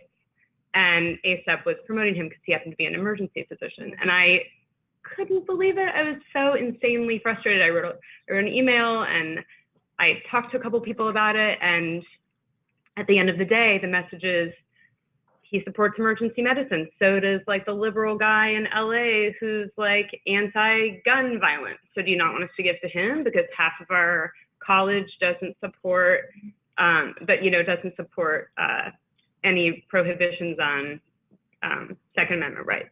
So then that's what I was given. I was like, that's just how it is. Like, we got to choose our interests, and this is who we support. So, I mean, that is important for all of us to know here. Like, there is that kind of issue with our specialty that does limit a little bit of what we can do in terms of at least, like, structure like the politicians that will be supported, right? So I think that's a really important thing to just acknowledge. And yeah, I mean, Jay, I read your thing, and I because I heard there was like some brouhaha, and I literally read it, and I'm like, I don't understand what's the problem, until I had it further explained to me. But that's just a reality of like, I think sort of our specialty. It's a really wide range of individuals, and we're like kind of a unique group in this room, and we have to understand that and try to negotiate within those boundaries, or just forget the boundaries and say, you know. Well, and people are very passionate. Yeah. Yeah, I mean, we're a very passionate group. And so my hope is, I mean, we have made, I think, in the last decade, maybe even the last 5 years, huge progress with regard to the LGBTQ community and same-sex marriage and things like that. Huge. I mean, 10 years ago, 15 years ago, never would have expected it. I'm hopeful that we, maybe in the next 10 years, could see something in a similar way with regard to this issue. Well, especially because and then I'll stop talking, but I was explaining this to my mom because I was like, I can't believe I just gave money to this PAC. And then I made these calls and I saw who this ad is for, and I was so astounded. And she was like, I don't understand either. And I was like, and you don't even understand like gun violence is another like hot topic. And she couldn't she's like, that's a public health issue. Like, that's who you all care for. Like, how can your specialty society not take that up as a major issue? But that's the way it goes. So we have Liz and then Steve.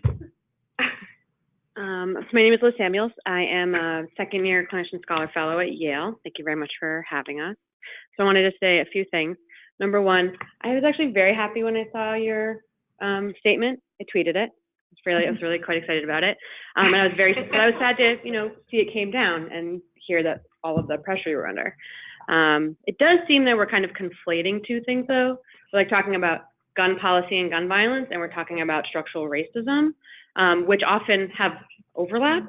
But in terms of the being open to opinions, being open to opinions that result in inequality and death, isn't really an opinion. It's the thing we're here to stand against and build a better world that doesn't have in it. So when it comes to structural racism or those types of social determinants of health, I just want us to be careful and mindful about how we interact and engage those conversations to not continue perpetuation of inequalities that it's the reason why we're here, right? So just kind of trying to parse those out as these are somewhat overlapping a little bit.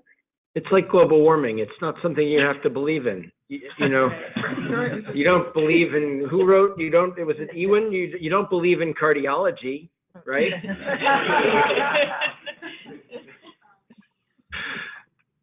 Steve. Well, just this is a great conversation. The conversation reflects how vexing this issue is.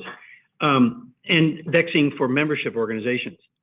I don't think it's unique to emergency medicine that memberships are difficult to commonly come around to issues, and you have differences of people who support too. So I'm not surprised. It's frustrating when you just outlined it very nicely, but that's a challenge of advancing policies through a membership organization, and it's challenging. So I'm getting back to your challenge or question, Harrison, about how challenging it's going to be for us in social emergency medicine to advance this area, this body of science, this body of emergency medicine that will uncover, already has, political issues that affect the care of our patients. And we have to be deliberate and frame this properly to keep it rigorously on science, keep it really advancing in a methodical way that's reasonably unassailable and can be informative to politicians who need to see this is the real deal and this is affecting our community, and keeping that in the forefront and remembering that this is a big membership organization that has a lot of differing views, but we all want to be, as has been said many times, we want to be really good emergency physicians. Well, maybe being a good emergency physician has some of these elements that we're talking about. Gee, you all want to be that, and that's the common ground that I think we can start the conversation. Zach, and then Nate. Yeah, I just want to piggyback on that, Steve. I mean, I think that this is a really rich conversation about a topic that is clearly incredibly politicized and people are very passionate about. But going back, rewinding a little bit and thinking about some of the other areas of social emergency medicine that we've addressed today and the policy aspects of this field, I think the area where we potentially are going to bump into is around some of the sort of really broad view perspectives that folks have in terms of thinking about problems from a perspective of personal responsibility versus social, versus sort of social responsibility. And many of the ideas that have come out of what we've talked about and are in the papers, I think could be spun as inherently or potentially paternalistic. And we should just be conscious of that, particularly because there's some folks who it'll be harder to implement good ideas, evidence-based ideas, ideas that are meaningful and are backed in the social, in public health research, if people think that they somehow are conflict with their own ideas of personal responsibility. Yeah. Can you be more specific? Sure. Let's talk about homelessness. Let's talk about, you could imagine that somebody who doesn't perhaps may look at a problem like that as a problem that is somehow based in a flaw of the person who has been affected by homelessness. And that person needs to pull themselves up by their bootstraps and not necessarily be aware of the sort of the social determinants that led them to that. I think that's an extreme view, but not entirely, right? And we see this every day in our work when we've been talking about this, when the triage nurse looks at the patient, the homeless patient, from the perspective of just needing to be, treated and treated. There's probably a kernel of that perspective that's embedded, right? And I think that will those ideas that come out of thinking about social determinants of health often are miscalculated or misappropriated as being somehow in conflict with this idea that people need to be able to take care of themselves. I do think I was really encouraged by the fact that almost all of the conversations we've had today, and I assume going forward, talk about empowerment and empowering people to be able to improve their lives. And that sort of helps push back at that perspective, but it's one that I think we need to be conscious of. Nate? I was just going to say, in regards to the firearm sort of issue, the work that Dr. James is doing, the work that Dr. Corbin is doing, is in real time improving people's lives, right? Real time making changes, right? And so I think there's, in terms of being strategic about how we approach these kind of things. I think we have to, I agree, we need to address firearm policy. We also have to recognize that 50 to 60% of guns that are used in crime are diverted. And so firearm policies aren't necessarily going to stop a lot of that stuff, right? And so there are real-time public health centered solutions that are like working, and we need to be trying to invest and replicate those types of things while we come up with other solutions to sort of address the other issues that are impacting it. So I don't want the whole sort of discussion to devolve into like how we can sort of fight these political battles when there's like real-time things we can do right now that can make a difference for these patients. And I think that's, to me, like that's the stuff that makes me want to get up and work and do this stuff every day. And you're practicing the public health approach. Yeah. And we just need to define it better for this topic. Yeah. And we need the opportunity for that.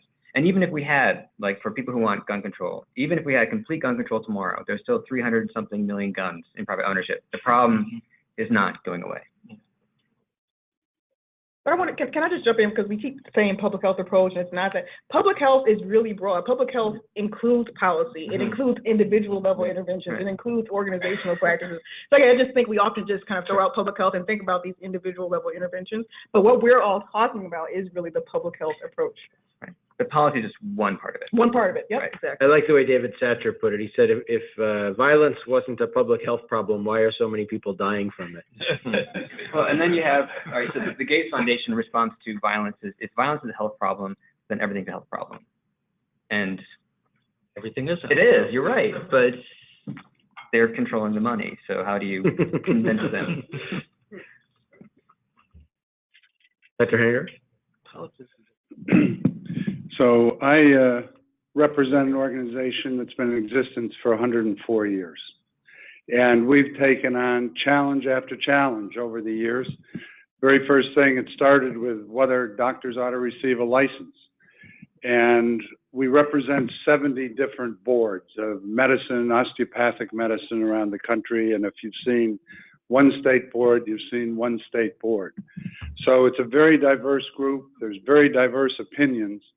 And the thing that, just like you're all sitting around here, our major mission is to protect the public. And that's really what you're talking about, is how in the job performance that you do, how are you out there protecting the public?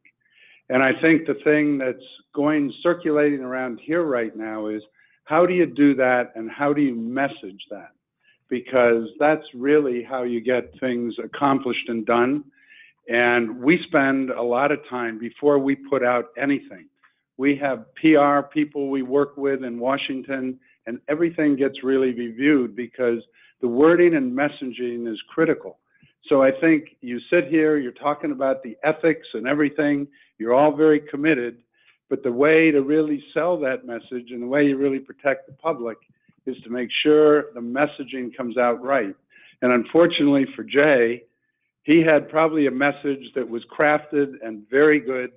Somehow it got changed, just a couple of words here or there, and all of a sudden there's fire and brimstone that you're having thrown at you. So it's something that needs to be talked about. You're doing it. You're coming up with great ideas, and it's just how you message that and keep it moving forward. Okay, I'm going to take the chair's prerogative here for a second because we have 40 minutes left before we all turn into collective pumpkin. We on the agenda, we use this time as a wrap up. This is an amazing discussion. I just want people to feel free to either carry this thread forward or to go back to other stuff that we've already talked about today that needs to get either reflected on in the new light of this afternoon's debate, discussion, conversation, or to continue talking about violence. And I just also want to remind people, think about your research questions. If something this afternoon has stimulated a research question for you, go ahead and email it now. No need to wait to Laura or Jana. And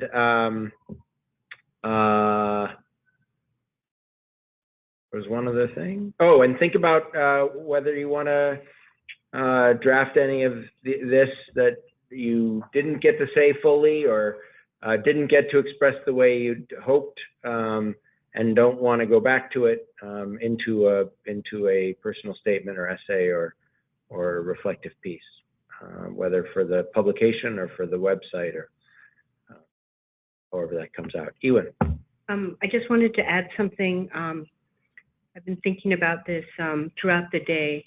I know that we definitely want to create a research agenda, but I was also thinking about the expertise in the room in creating an educational, not even agenda, an educational piece, platform, resource, similar to what Ed did many years ago, emergency medicine and public health. He had a book that I told him he should rewrite, and he came back and said, well, you know, now is perhaps our turn collectively, and to perhaps think about how we could put together our experiences, our knowledge. We absolutely can know more, we need to know more, but we have a lot that we can put forth to, number one, create a vocabulary, a lexicon. Number two, to create resources for other people to use, to educate our students, to inculcate some of the values and the ideas into our medical students and undergraduates, and share also our resources and our practice that might right now be one institution, adopt different practices. We can then develop multi-institutional programs, which can become studies, which can outcomes analyses. And so I would just kind of put forth somehow for the next half day to think about how we can put that together also. I think that's actually a great task for the SEMs. I think that's exactly why to put something like that, to put a group like that together. I don't want to kick the can down the road because it's the same kickers. but I think developing educational materials for social emergency medicine is right square within the objectives of the SEMs. Yeah, I'll just mention that there was a discussion among the senior staff leadership at ACEP a couple of hours ago that there is significant interest in doing a conference on social emergency medicine. That would be something where you would have a large number of people invited to come to. We did a conference on boarding and throughput in the emergency department last May in Boston.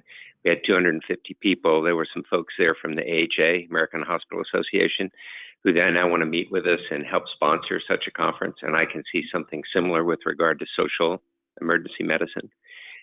We do have a meeting with the American Hospital Association to talk about some key subjects, and that's going to take place on September 29th in Chicago at their headquarters. And I've just added a topic to our discussion with them, which would be some of the things we've talked about here in social emergency medicine. Fantastic. Yay. Dennis. I guess I have one question for those more experienced than I. I think I've heard from many people that the policy space, fortunately or unfortunately, is often an evidence-free zone. And I'd love to hear people reflect on that. And I think sort of to Dr. Irvin's comment earlier in the day, there is an urgency to addressing some of this now as we develop the evidence. Is it appropriate to also discuss a policy agenda that may closely mirror the research agenda, but may have a different strategy? Great question, as always. So should we be having two separate Delphi procedures? Yes. Tomorrow, one for policy initiatives and one for research goals? Maybe not in the same day, but yeah, I mean, I think so. So like I don't work, I've done policy work with New York State Department of Health before, and my, as a consultant, not as a member of them, my observation is that research is important for policy, but policy oftentimes happens outside of research, or a small amount of research can nudge policy. But I certainly don't think that we should develop our research agenda, wait 10 years, do a bunch of research, and then propose policy. I think that we can work on parallel tracks, and then as we get more research, use that to guide things. But other people here have more experience with policy than I do. Yeah, in a previous life, I chaired the SAVER, Society for Advancement of Violence and Injury Research, Advocacy and Policy Committee. And a lot of what we did, and I think they're still doing it, and I think they did it well, is really educating researchers on how to speak policy languages. So I have an MPH, but it was actually in health policy. And so what I really learned was bringing your, systematic review and your big old paper and, showing graphs and things is not how policy makers think. What's your one pager? What's your bullet points? What's your ask? And that's often what's missing from folks on the other side of the table. Even if we did, some policy, things we want to do, but also we have to make sure folks understand how to advocate effectively, because otherwise it's going to fall on deaf ears. I also want to put out that it's actually kind of hard to get involved, to get into a position where you can actually advocate for policy. And you have to, if there's a bill that's been sponsored and you're interested in helping that bill, you have to find out when it's going to go in what committee, and then it gets changed and from one committee to the next, and then things get added on and diluted. And then, but at each time there's an opportunity to put back in the useful measures. And that's why they have lobbyists that follow the bill the whole time. Just as a clarifying point, there's policy, policy with capital P, like bills and whatnot, but there are many types of policies. When we're talking about policy, to me, that also means your hospital policies, your local policies. And so I think we can take all those on. Right, but both of those, in either case, I guess the point is that once you actually get to the position to testify or to promote the policy, there's a language and a way that you present it. Oh, sure. That's very succinct. And yes, the evidence helps, but the narratives are often what sells it. You can also just become a policy maker and get a seat at the head of the table as well. Just as a side note. I want to go to Zach and then the microphone. I think, Jimmy, your experience and your comments are really important. I'm not sure these should be separate streams. I know I'm echoing what we said, but I know just from actually a big research project we're doing now that people who are in the role of making policy, both big P and little p, want to be involved in coming in the research questions, right? So it's not just they want to have better access. They are frustrated because they can't access good research because of firewalls and they're not talking to the researcher, and the role of trusted intermediaries really matter. But they're actually saying, get me on the seat of the table where we can actually help researchers ask the right questions way before they're thinking about dissemination and translation. And so if we're going to be doing this on developing a series of research questions and thinking about policy, we do have some people who are in the position to actually make policy be helping us develop those research questions. Microphone, and then Steve. Yeah, I just want to add a fourth domain. We've been talking about research, policy, and education. I think maybe this is policy with a little p, but implementation, I think, is so key to what we do. And what Dr. Irvin is saying about the urgency of the situation, I think we do have excellent models that are happening in different places around the country that we can. Wouldn't it be great if we had a social EM consultant who could take those best practices you could hire to bring into your local community and identify exactly who the community stakeholders were and guide you to develop those similar programs. And I think that implementation, sometimes you don't need the full evidence base that you do in clinical medicine necessarily. And sometimes you can escape the kind of the policy discussions, and you can just go for it and try something. So. Well, I just want to introduce a concept from the conference I attended yesterday, which was 2 days ago, which was about community participatory research. So it really raises the question of who we're trying to serve, and are we doing it for people, to people, with them? And I think when we embark on our research, do we have that constituency that we're doing it for, with them? When we go to policymakers, that we, have we tried to investigate what the key questions are from them? And I think that would help them adapt it more regularly, be part of the solution instead of us coming to them with the answers. So I guess it's this thing about whether we can really fix these things. And so I was impressed by a lot of work that's being done in New Mexico with Native tribes, and so some of the lessons learned. So one example was the researchers wanted a Likert scale of 1 to 5 answers, and the tribal people said, no, we don't think in those terms. It's yes or no. So the researchers wanted to push back and say, well, you're not getting enough variability, you're not getting enough reliability on it, and the community basically put the word out that you can't do the research unless we do it this way, because we're not going to get the results any results. So I don't know what the implications are for us, but I think it's being really open more when we go forward. So I think the other point is that our research can't be just one center or all of us. It has to be multi-centered, and I think we've thought about this for generalizability. But what type of research and do we really want to embark on, and for whom? Yeah, that's a great point. CBPR is hard to do. I don't know if there are people in the room who have done it, but it's a tall mountain to climb. But in many situations, it's worth it. It's the principles behind it that I'm sort of advocating.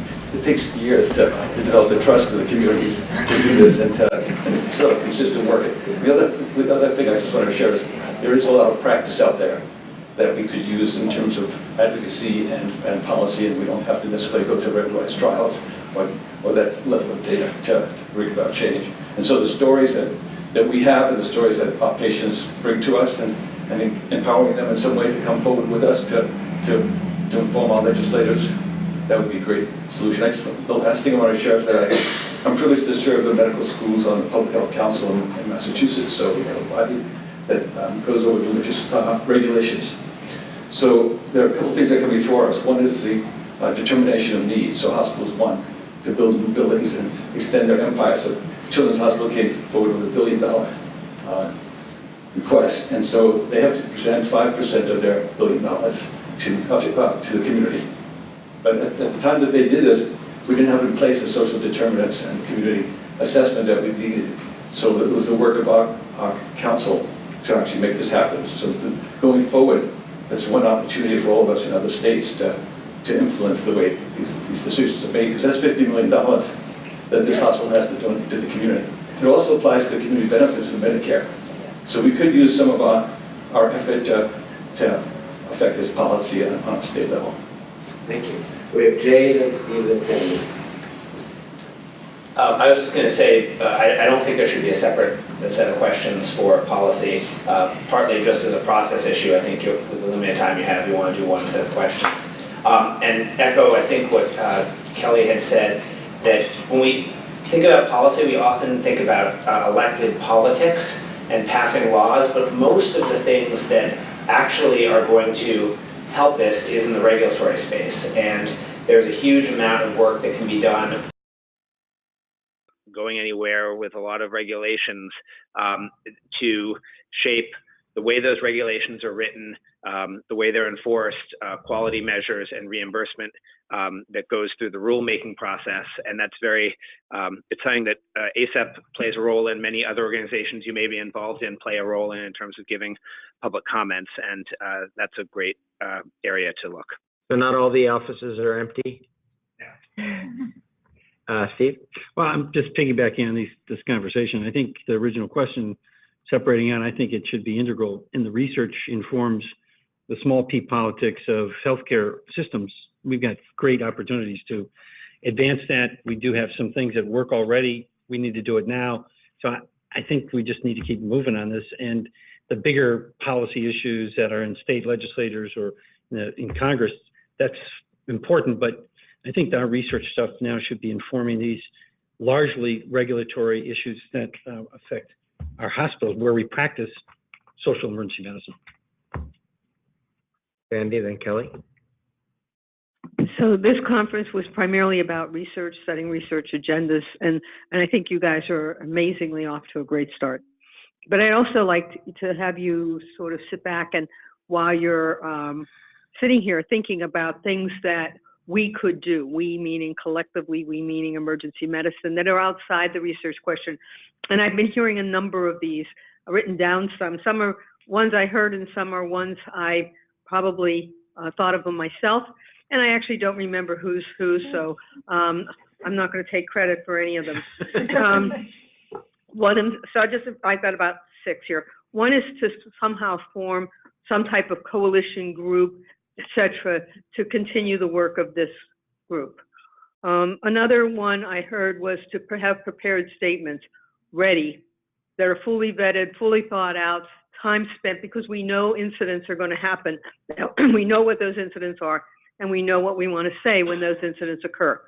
But the wording, the actual words we use need to be precise. Kind of like, I think all of you know, newspapers have a bunch of obituaries ready to go for anybody famous who dies. So this is pretty, kind of a weird analogy. Creating bullet points. So we have an elevator speech. I think that was the comment about the opportunity to talk to the governor on the plane. So you know what it is you're going to say if you have that opportunity. Grassroots toolkits, because there are other emergency departments who want to do this, but don't have the same skills you do. And there are so many programs out there, so many models, but people don't know what they are. Along with that, perhaps some type of PR campaign about one thing every emergency department can do in this space. Just one. You got to keep it simple because they got so many other things. If you ask an emergency department to take on everything you just talked about today, they're going to just throw up their hands. But if you ask them to do just one thing, we're doing this with geriatrics. We're asking every hospital to put a walker in the emergency department. If we get that, that incredibly changes geriatrics, okay? We need to figure out what that walker is for this group. We talked about the conference, a follow-up conference, a research agenda that will generate then into grants, and then a collection of patient stories. This is one of the things that organizations really often need. We know what those patient stories should be. We need a collection of them to fall back on. That's just my list. I encourage you to make your list. And at the end of it, maybe we can collect those and see where we would go forward and which of these really gel. Thank you.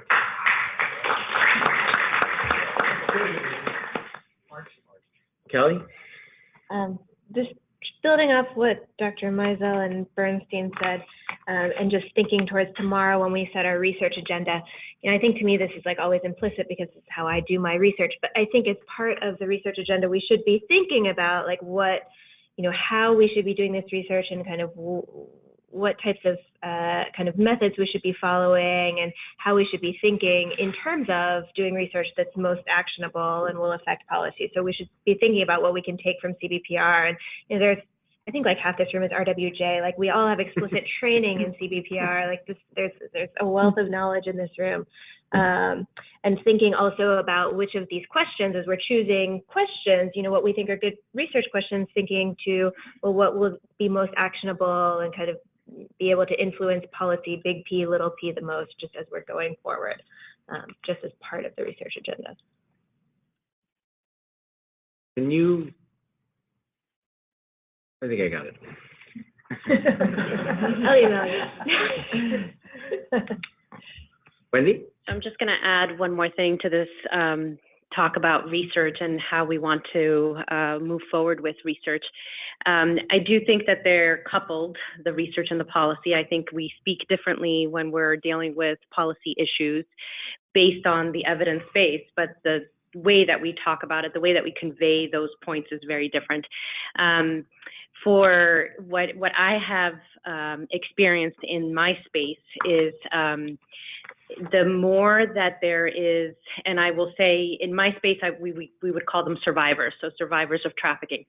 The more that we involve the actual survivors of trafficking in our policy efforts and in our research efforts, the more likely that we are less paternalistic and that we are actually going to directly benefit those that we hope to get the benefit out of our efforts. So I don't know, particularly for homelessness, for example, or for in the case of Dr. James's success stories through her VIAP program at BMC. I mean, some of those folks who have now come out of their prior situations and have somewhat more ability to vocalize and to talk about what their experiences were and what kinds of things actually helped them. Bringing in some of those folks to participate and to give their ideas and their thoughts about where the research should be going and where the policy efforts should focus, I think it's really important. And I think to make it informed by those who will benefit from our efforts is the way to go, just to keep that in mind as we move forward. To piggyback off that, there's a lot of research experience in this room, and thinking about involving vulnerable communities in research. Sorry, it's hard to. Get a crick in your neck. Involving vulnerable communities in research, I think we do have to think about how to involve or how to do research in places outside of major academic centers as well, and in safety net EDs that might not be associated with.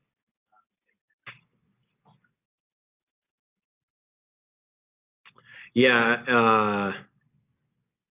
CBPR in rural populations has a whole other set of challenges also, just because of the distances people have to travel to participate,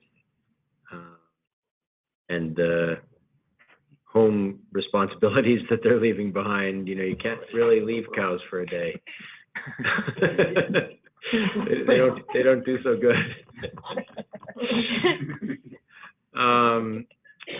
So there was another hand over in this. Otherwise, we'll go to Steve. Steve, pragmatist.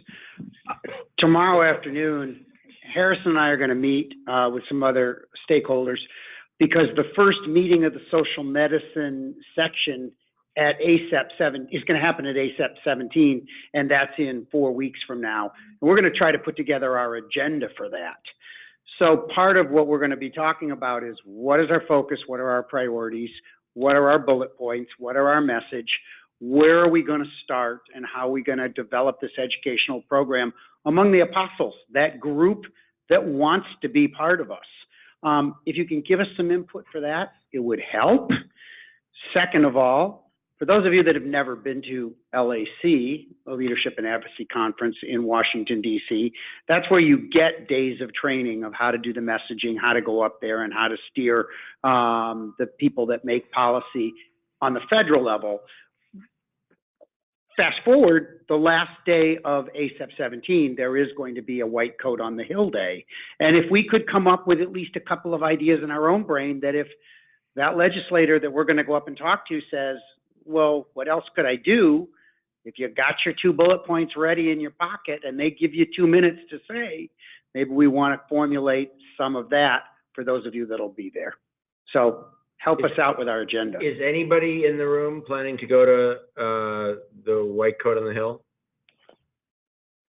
A couple, okay. So the last day of ACEP, which is November 1st, ACEP ends at noon. And I think the trip to the Hill is going to be somewhere between noon and 3:30 that day. And ACEP staff is amazing. They'll set it all up for you. They'll get you the passes. They'll get you in there. They'll do it all for you. They'll even teach you. There's a training period for an hour beforehand on what you want to go up and message. So if you haven't made your flights and you're going, maybe stick around a little longer and do that. So the people who raise their hands want to look at each other and try to coordinate. So that maybe they're. I thought we were talking about social leadership. Austin, did your hand go up, or you're going? All right, well, good. Be loud and proud back there. Come on. All right, microphone's open. We're tired. Can I just say one thing? Because it didn't take much of the day. We didn't talk a whole lot about the opioid epidemic. We did talk a little bit about it at one point. Somebody talked about patient experience, patient satisfaction, and the issue that played with regard to giving patients opioids. I am happy to tell you that the most recent version of the ED-PEC survey, the Patient Experience of Care survey, which is not yet finalized, but the most recent draft has changed the questions on pain. The original questions on pain were, did you have any pain, and did the doctors and nurses do everything they could to help you with your pain? That was the original question. The next question was, did the doctors and nurses try to relieve your pain? And the questions now are, one question, were you given any medicine? Next question, did they tell you what the medicine was for? Next question, did they talk to you about the side effects of the medicine? Next question, did you have any pain? Next question, did the doctors and nurses talk to you about how much pain you had? Period. No other pain questions, which is a major win for us, I think, in terms of convincing our colleagues that they don't have to worry about patient satisfaction when they appropriately prescribe medications for patients. So just mention that. If anybody has any questions about that, feel free to. How is that going to be publicized? How's that going to be publicized? I just got the draft survey. I have to talk with Dean and with Becky Parker and with Paul Kivala and talk about how we want to publicize that, whether we do it as in the EM Today, which is the daily newsletter that goes out online, or how we do it. But it will be publicized. Thank you. Yeah. Chris, so I'd like to just make you aware of an opportunity to get some of these voices out of this room and into a sphere in the hands of some people that might be able to turn it into other ideas about products, and also promote a little bit the trauma and injury prevention section. So at ACEP this year, during my section meeting between 4:30 and 6:30, we're going to be hosting a screening of the film called Newtown, a documentary that came out this year on PBS. It came out last year. It's got all these accolades from the documentary film. And the producer, director, and a couple of Newtown stakeholders, the EMS director, are going to be there. And we're going to have a panel discussion. The film is about the post-traumatic sequela of that event in that community, and it translates well to other communities. And it's an opportunity to go after a little bit the social determinants of disease and trauma-informed care as it relates to other populations.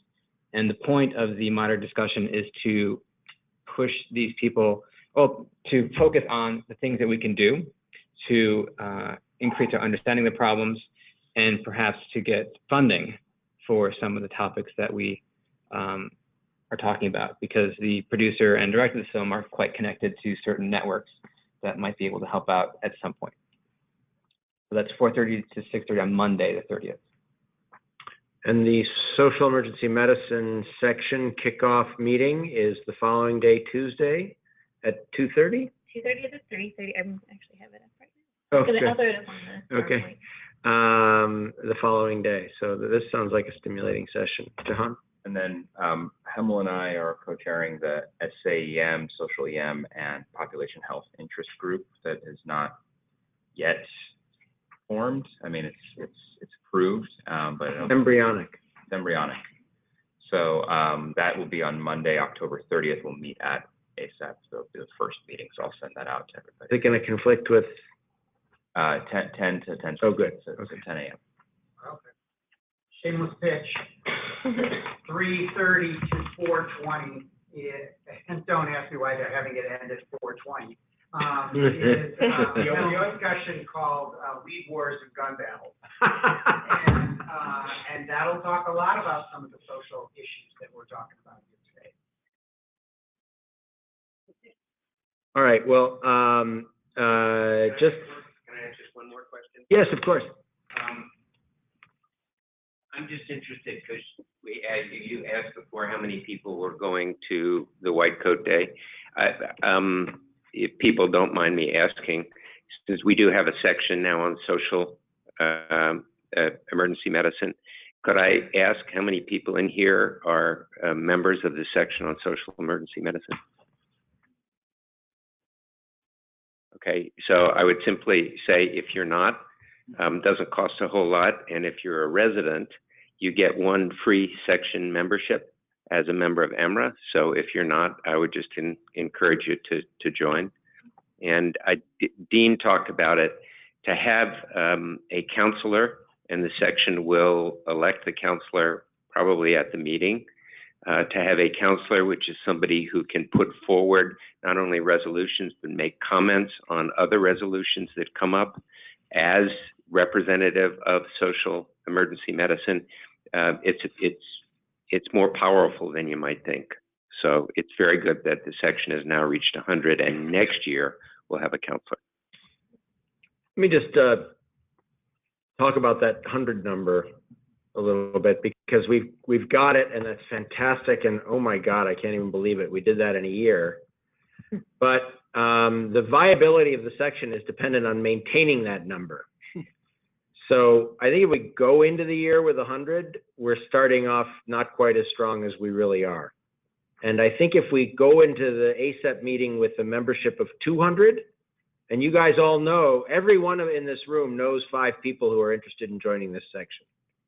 If we go into the fall meeting with 200 people, A, it's a show of strength to the board, and B, it gives us a little buffer for when somebody decides not to renew or forgets, or they're like, I belong to too many groups already, or whatever. That's going to happen, right?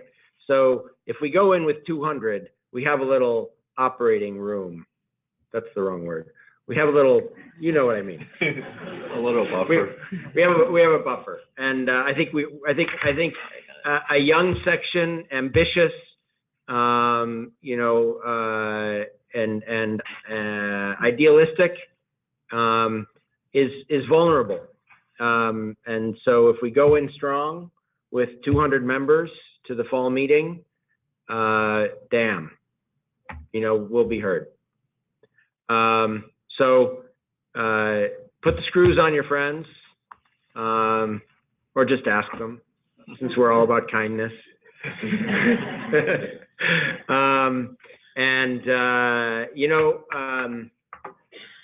Yeah, there's a lot of room. There's a lot of people I know who are interested. I completely get that some people are conscientious objectors to ACEP.